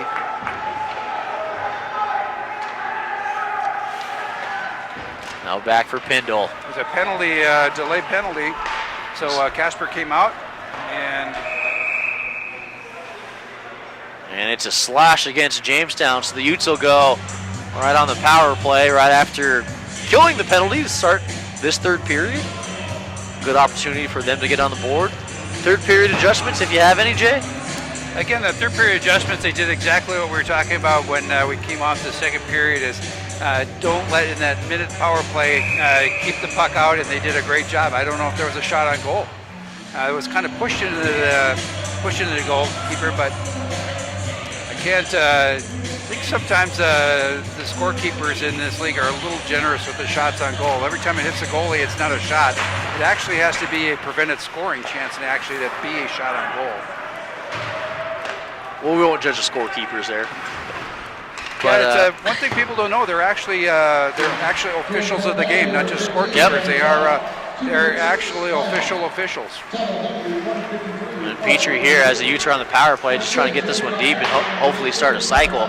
Darren Banks, that is not DePopey, that is Darren Banks wearing number 21. Bit of a mishap with the jerseys. Petrie does keep this one in. And now to West. West can walk in a little bit. Nice glove save there as that was Banks right in front of the goalie. Trying to screen him, but was still able to peek around his catcher's side, peek around the corner, and be able to get his glove on that. 1:27 left in this third period power play for the Utes. Second unit comes out, and Forney will be on the, and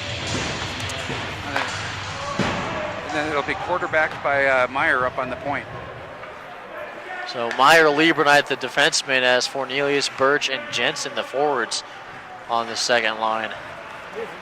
You see that choking? 4 guys in the neutral zone. That's great neutral zone play by Jamestown. There's Lieberknight for Fornelius and Birch, and now it goes off Paraversov. Yep. And back deep, and the Utes will have to go the full 200 if they want to score a goal on this power play. Now here we go again. You put one in, they'll back up in the neutral zone, and that slows down this attack. Now for Meyer. Was looking for Jensen, who kind of pulled off the gas a little bit, and this goes right back down, and the Utes will have to reset with 40 seconds left. I'm not sure what the plan is here, if they're trying to skate it over the ice or if they're going to dump and chase, but it doesn't seem like they're dumping and chasing. They believe whatever they're seeing on the ice, they want to try and skate this in. And Jamestown just doing a good job of not allowing an opportunity to go on, as this one's played in the corner, where Sonstebo will play it and just ice the puck. And maybe one last rush as there's 15 left on this power play for the Utes.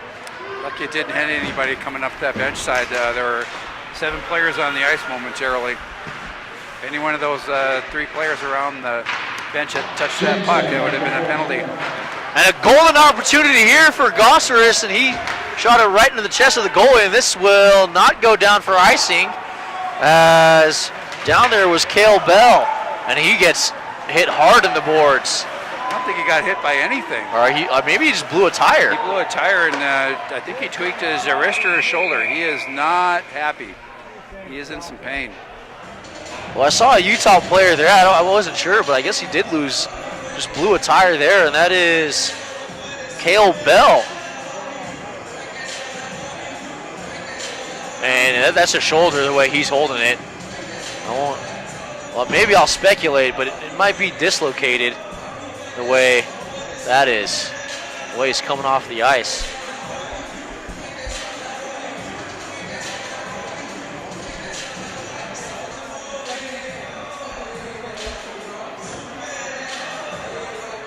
So he's going to get looked at as he goes back onto the bench, and you can see Utah's trainers going over to the bench to take a look at him.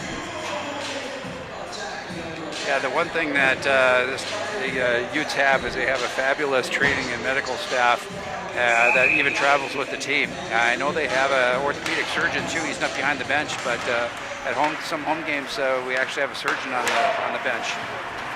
Megan Pale is a trainer over there. She's been a longtime trainer for this University of Utah squad, and she's done a great job headlining the medical department for club sports at the University of Utah. And Bridges giveaway here. Yeah, I wanted to put a little more wrist into that, but didn't quite have it. It's almost like those football players, receivers, that take their eye off the ball and then they don't make the catch. That's exactly what happened there. He was looking for the pass and a little bit of a muff. And Bridges got this one through. Now Browning that is Bridges, who was double teamed below the red line. Now Lieberknight does bank this one out of the zone, where Browning will have to recover and just guide it right back in. Now play it on the half boards as couldn't get a number on it, but that looks like Samaja up ahead looking for the stick of Paraversov, who's already got his first collegiate goal tonight. Now Browning. Circled back, put on the brakes. King has to hold up as he has a teammate, and it is offside as the puck ended up in the zone, played by King, with Barnes in the zone. That's exactly why they call this a game of inches sometimes. 2 inches on the inside, and right away you're offside. Well, I wasn't sure if it was the netting in front of us or if it was the ice between the puck and the blue line, but linesman ruling that it was ice instead of the netting that's in front of us.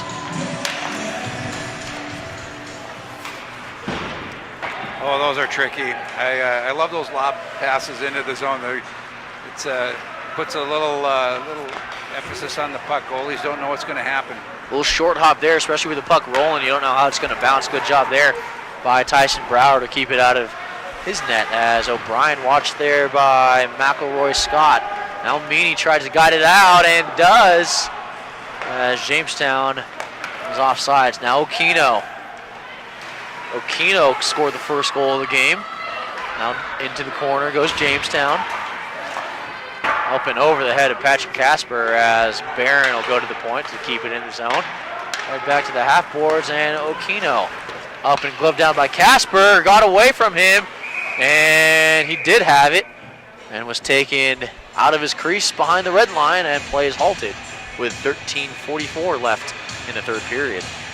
One of the family friends that we had when my kids were growing up was Garth Butcher. He played for Canucks, and he was the captain of the St. Louis Blues, and then he ended up in Toronto. But he always said, I love backhands because the goalie never knows where it's going because you don't either. Good adage, Jared. Keep playing. And since Tebow got this into the corner, this was knifed down there. West will come back and just play it back, where Petrie was given chase, and it was just corralled in by Robinson. Now one in the corner as Jensen rubbed off by Robinson. Petrie there. Again, you can see Jamestown in their system. They do have a system. They run lanes. They don't get out of their lanes. Very rarely do they cross over and out of their lanes, and you can see how effective it is. Very soft. An effective way, just keeping it in the zone, as you're mentioning, Jay. Yeah, it's they play that box on the perimeter as getting around, and what hockey players learn early on, even as a wee kids, is the fastest skater on the ice is the puck. That's why you always have coaches screaming from the bench, pass, pass, pass. Nobody can skate as fast as that puck. Now Crom from below the circle comes back up. Just dropped there for Paraversov. Nice patience by Crum. Rubbed off by Meyer, and a good check into the boards. Now goes back the other way where Fornelius will try to get it out, but just guided back in by West, who is rubbed off. Meyer goes behind his own net, rubbed off there by Paraversov. And this one is out as Jensen tried to chip it up ahead and just back, where West and Petrie will play it as the Utes get a forward line change. Yeah, you can see what's going on. Like I said before, it's an Old Testament game, eye for an eye. You can see when somebody takes a hard hit, how the other team wants to come back and make a similar play. Now guided up ahead by Smija for Chavez Leach out of the zone. And Browning will go D to D with this off of the boards in front of his bench. Now just chipped off of it for Chavez Leach, now for Browning. And it was Lieberknight who tried to get it up, threw it in the neutral zone, but Browning kept it in. Bridges had it knifed off of his stick, and it's still in the Ute zone as Lieberknight, and down man there is Smija. He's slow to get up and still continues on for the play as Bridges just gets this one out. It'll be a change for Gosseris and the rest of the forwards. Okino now with the puck just in front of us. Now up ahead for Lieberknight will be rubbed off by his numeral counterpart, Dustin Robinson. Oh, and a heavy check there! Yeah, that feels like a freight train you get when you get hit like that. And Birch immediately comes off the ice after that hit. He's given up probably 30, 40 pounds. It's a heavy weight against the flyweight. And Okino. No weight classes in hockey. You have to deal with a matchup there, and a heavy hit there from Tyler Pindell on Richter. And it's really picked up on the physicality here. A lot of hits here might register on the Richter scale as this game progresses. Now Sunstebo stick handling there through a couple of Utah defenders, and Meany, as there's a WWE match that ensues. And Sunstebo gets a shot and it goes wide of the net. Going back out is Darren Banks having his stick whacked at. And now O'Brien. Gotta wonder what the message was. And a trip against Todd. And it will be a power play for the Utes with 10:01 left in the third period. Well, from my vantage point, it looks like the coaches had a little discussion about picking up the physicality during the game on Utah's part. They've definitely picked up the hitting and trying to push through the game. And somebody just got, I don't know if he got injured or tossed. Player just went into the tunnel. The penalties, Cameron Todd, 2 minutes for, I believe it was a trip. We'll see what officially it was. And off the boards, or Lieberknight will regain possession and just give it back to his D. Now for Barnes. Barnes, Cornelius, Jensen, Lieberknight, and Meyer out on this power play. It was a tripping call. Could tell it was a hook or a trip. A stick infraction. And this one is iced back where Casper will play it. Fiddles it down and just gets it up and looking for Barnes.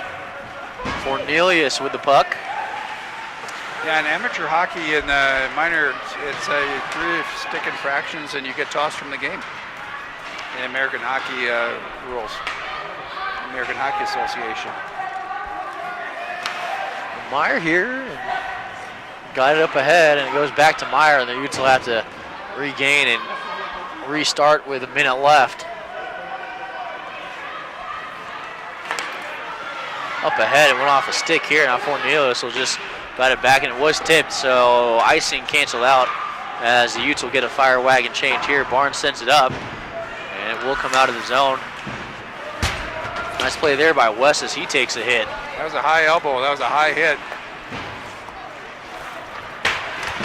Another high hit. And physicality taking place here in this third period as Petrie now trying to knife it down, and it did come out of the zone for offside. 23 seconds left, it's 8:24 in this power play. A tripping minor to Cameron Todd. Yeah, each team is definitely trying to get their pound of flesh here in the third period.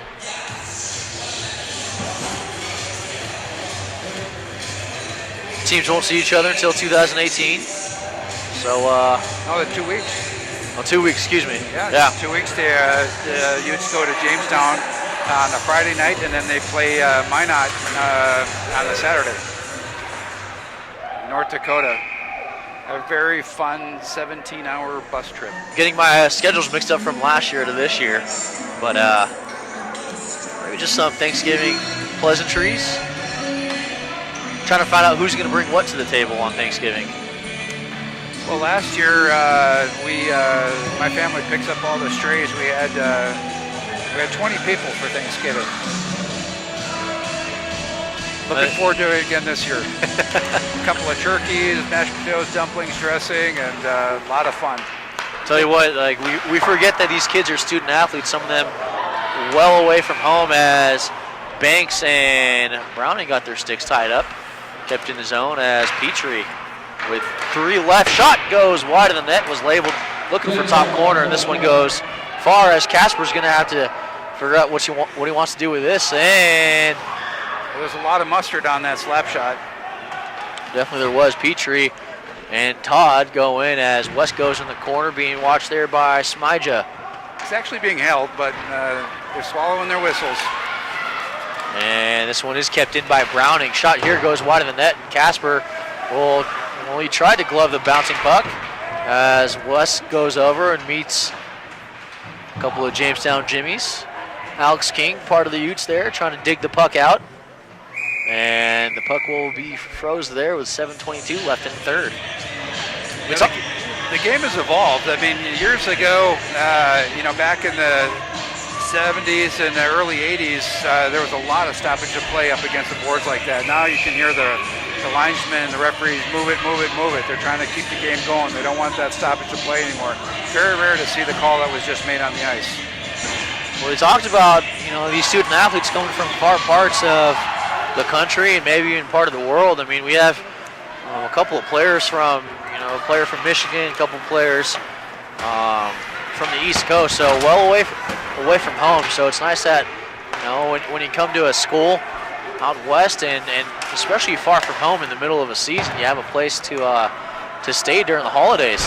And a collision there as O'Brien was hit hard, and this one is popped up and saved by Casper, still in front of the net, and it's still in front of the slot, and it trickles wide. Paraversov now from the point. Seeing eye puck as it actually found its way to the net, and Casper had to make a save on it, and we are going to have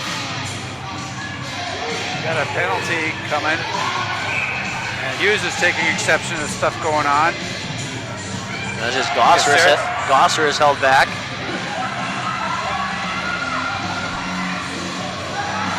We might have Cahill's going to the box. He looked around at the ref and pointed to himself like, how could it be me? I'm the one who's lying on the ice. Well, it's a hook. And it looks like Hughes is going to be sent off.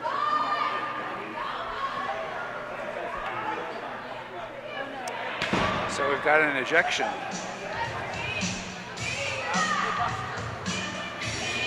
Well, third period certainly heated up. As we talked about, you could tell after the penalty kill that Utah had to kill off that minute and 8 seconds. Both teams are really fired up to get out of this with a few bruises. Well, there's 2 Utes in the penalty box. We'll figure out what the calls are as we get this sorted out. Oh, we know that the pace is kind of picked up when it comes to physicality. But you see the ref's far side still talking about it, sorting things out. And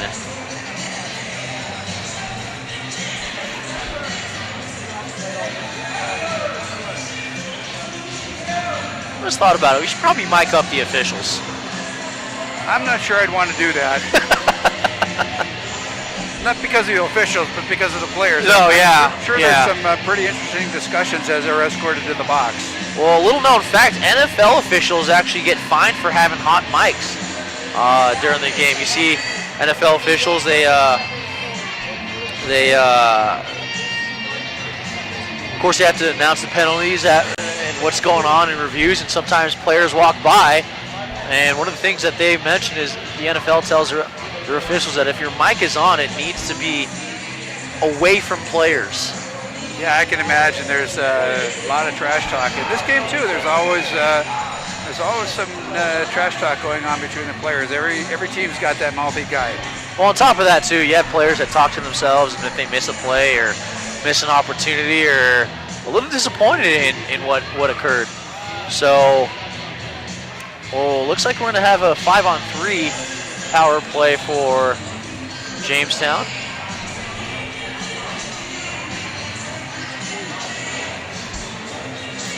Waiting for the announcement to see what actually happened. I think we've got a hook by Cahill, but I don't know what Hughes did. Well, back for Paraversov. Back to Paraversov. To Todd Paraversov. 2 minutes hooking on Cahill. And down low go the Jimmies to Sunstibo. Sunstibo to Paraversov. Had it hop over his stick and just clear out of the zone. Pendle as the Utah forwards will get a change. So it's a 2-minute 5-on-3. It's a little hard to hear, but I think what happened is we had a slash by Hughes and then a misconduct. So other than the slash, there might have been something said. We won't go into the particulars of that, but A couple of colorful metaphors aimed at probably the ref or the linesman and his family. probably just asking how his mom was doing. Yep. And this one is iced and gloved. And back on the ice by Brower. Up ahead through the neutral zone comes Cameron Todd. Puts on the brakes in the bottom of the circle. Okino. Now back to Okino. Yeah, they have to To go Todd. from their box to a triangle when you've got only 3 defenders on the ice for the Utes. And Barron, well, missing looked like the back end of it was a Jamestown Jimmy. And if from our angle, look, Casper was pretty aggressive on this play. Yeah, for a minute there, I wasn't sure if the puck actually went in the net. 5:24 left here in the third period. And 50 seconds left on the power play. The other change I saw that I actually like is they're taking that college NCAA type of situation where if the 2 teams have back-to-back games, you don't have to have the handshake after the first game. You wait till the second game's over and the series is over. I think that's good. In the old days, there was a lot of talk in those handshake lines. Well, of note, it was kind of a big topic this summer was the fact that major league players don't go out and shake hands after their games. Especially at the professional level, where you see it at every other level, at least in college after a series. Yeah, there's the sportsmanship that has to be shown, but I think some of that's just the evolution of the game. You know, like the basketball players, you don't see those guys. And a goal here for Jamestown, 5-0 on the power play. 4:46, and score goes to 5-0. It's hard to keep that back door shut when you only got 3 guys. Yeah, and it goes back to what Brett Hurst was talking about, was not taking dumb penalties, staying out of the box, giving us a chance to stay on the offensive threat. Well, Cahill probably took not the greatest penalty, but Hughes again, emotions got in the way and got that extra one after the play. Now back for West. And now Petrie had a guided behind his net. Jamestown was offside, so they get back on before they go back into the zone. Yeah, the ice is getting a little chopped up, and you're getting a lot of rolling pucks. Now Meyer finds backhand on Fortnelius. Nice kick save there. Spinorama. Nice backhand shot by Fortnelius after that spinorama. Well, that was interesting. I would have sworn that that would have been an offside call there. Now for Fortnelius. Be patient. Into the zone he goes, and rubbed off there by a Jamestown Jimmy as Fornelius with a stick lift, and then a flash of the stick as McElroy just fired around the boards. Pair of airsoft canceled out by a Ute shot here as Casper has to go back, and it's in. It's in. He was pretty slow. He didn't get that push off that he wanted to get to the other side. So score goes up to 6-0 here with 3:43 left in the third. So the Utes kind of lost momentum after that penalty, and it's kind of fallen apart since that 5-on-3 was assessed. Yeah, it's you're trying to get at least that one goal to kill the shutout, and all of a sudden the momentum shifts when something like that happens. That's a tough to have a 5-on-3 that late. Well, now Bridges and Chow. This one was deflected out of play with 3:28 left in third. Blessing and a curse to have that netting. There'll be a lot of souvenirs tonight. That netting wasn't there. Faceoff will come out in the neutral zone. Yeah, so must have left a Jamestown stick when it went up into the netting. And Todd will get tossed out here. A little anxious on that. A little false start. Okino wins the face-off, just sends it deep into the skate of O'Brien. And O'Brien gets it off the glass and out of the zone, where Okino will have to go back and play it. Yeah, that was a good chip out, so they didn't take an icing. Now Cahill kind of harassed there as he tried to get the puck and control it. Now back around the boards, where Okino will play it at his own blue line. Back down below the boards, Paraversov feigning on the shot and getting his leg on it was Casper, and this goes backward. Todd will circle around, and you can see the change that that the coaches for Jamestown have done. They put all their largest players on the ice now in fear of the game getting a little more physical. Jensen, watched by Okino, still circling all the way around. Had it come off of his stick, but does gain control back. Try to bank it off to, I think that was Sewell on that end. Now Richter. Yeah, again, I got to tell you, Jensen's he's been on the ice all over the place. The speed he's had tonight is remarkable. I have not seen that in all the prior games. Oh, Richter! Oh man, what a bonanza! How did that not go in? I think Sewell got his stick on it. And West, watched there by Robinson, had the stick pulled from his back pocket. Now Sunstebo just gets it back deep, where Petrie rubs out Richter. Goes here to the near side corner. And now up. Gossers chips it up ahead, and almost losing his balance there was a Jimmy. Right in front of us, just trying to guide it in was Jensen, and now back the other way. Gossers and Paraversov. Paraversov just skating by everyone right now and finding the pads of Casper. Was whacking away, it was a Jimmy, and he was taking exception with 1:19 left in the third period. Nobody touches your goalie. That's one of the rules of hockey.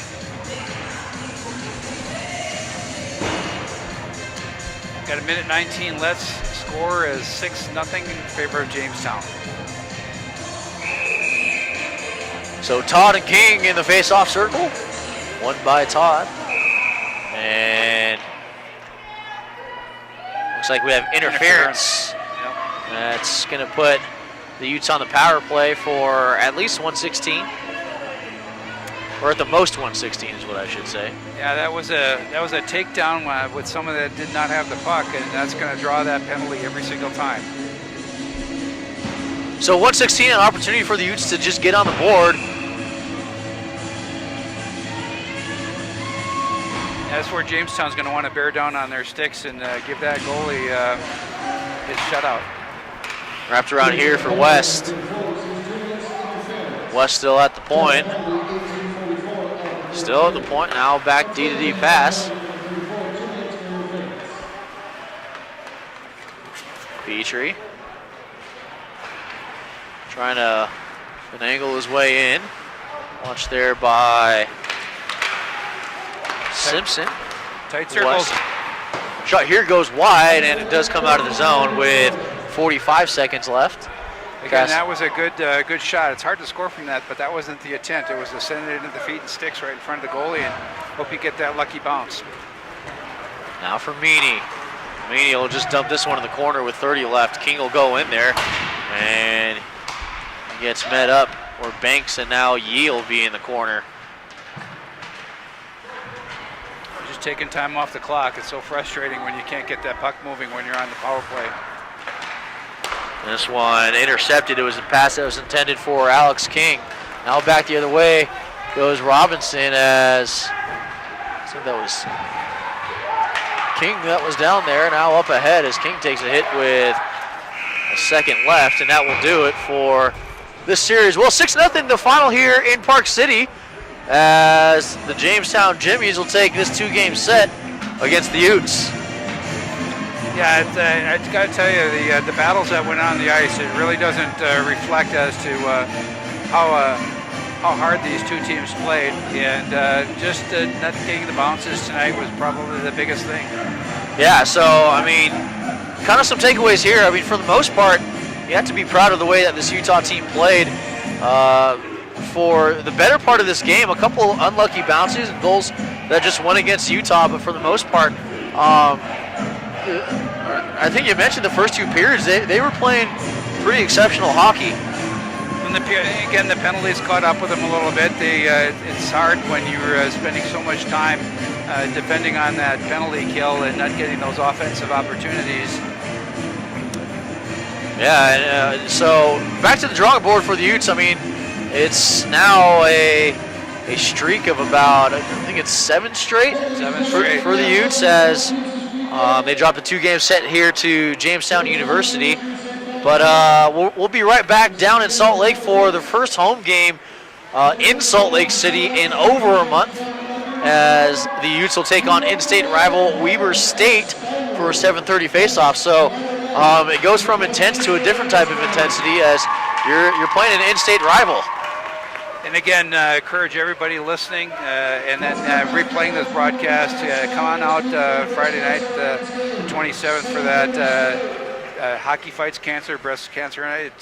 We fill the stadium. I'm not sure if the band is going to be there this year, but it's one of the best attended games of the season for the Utes. Well, that and the Teddy Bear Toss are kind of the 2 hot tickets at the Salt Lake City Sports Complex. But for everyone here, we want to thank you for joining us for this broadcast of the University of Jamestown and the University of Utah Utes. Everyone that was a part of the broadcast, Baza Travari here, wishing everyone to have a good night.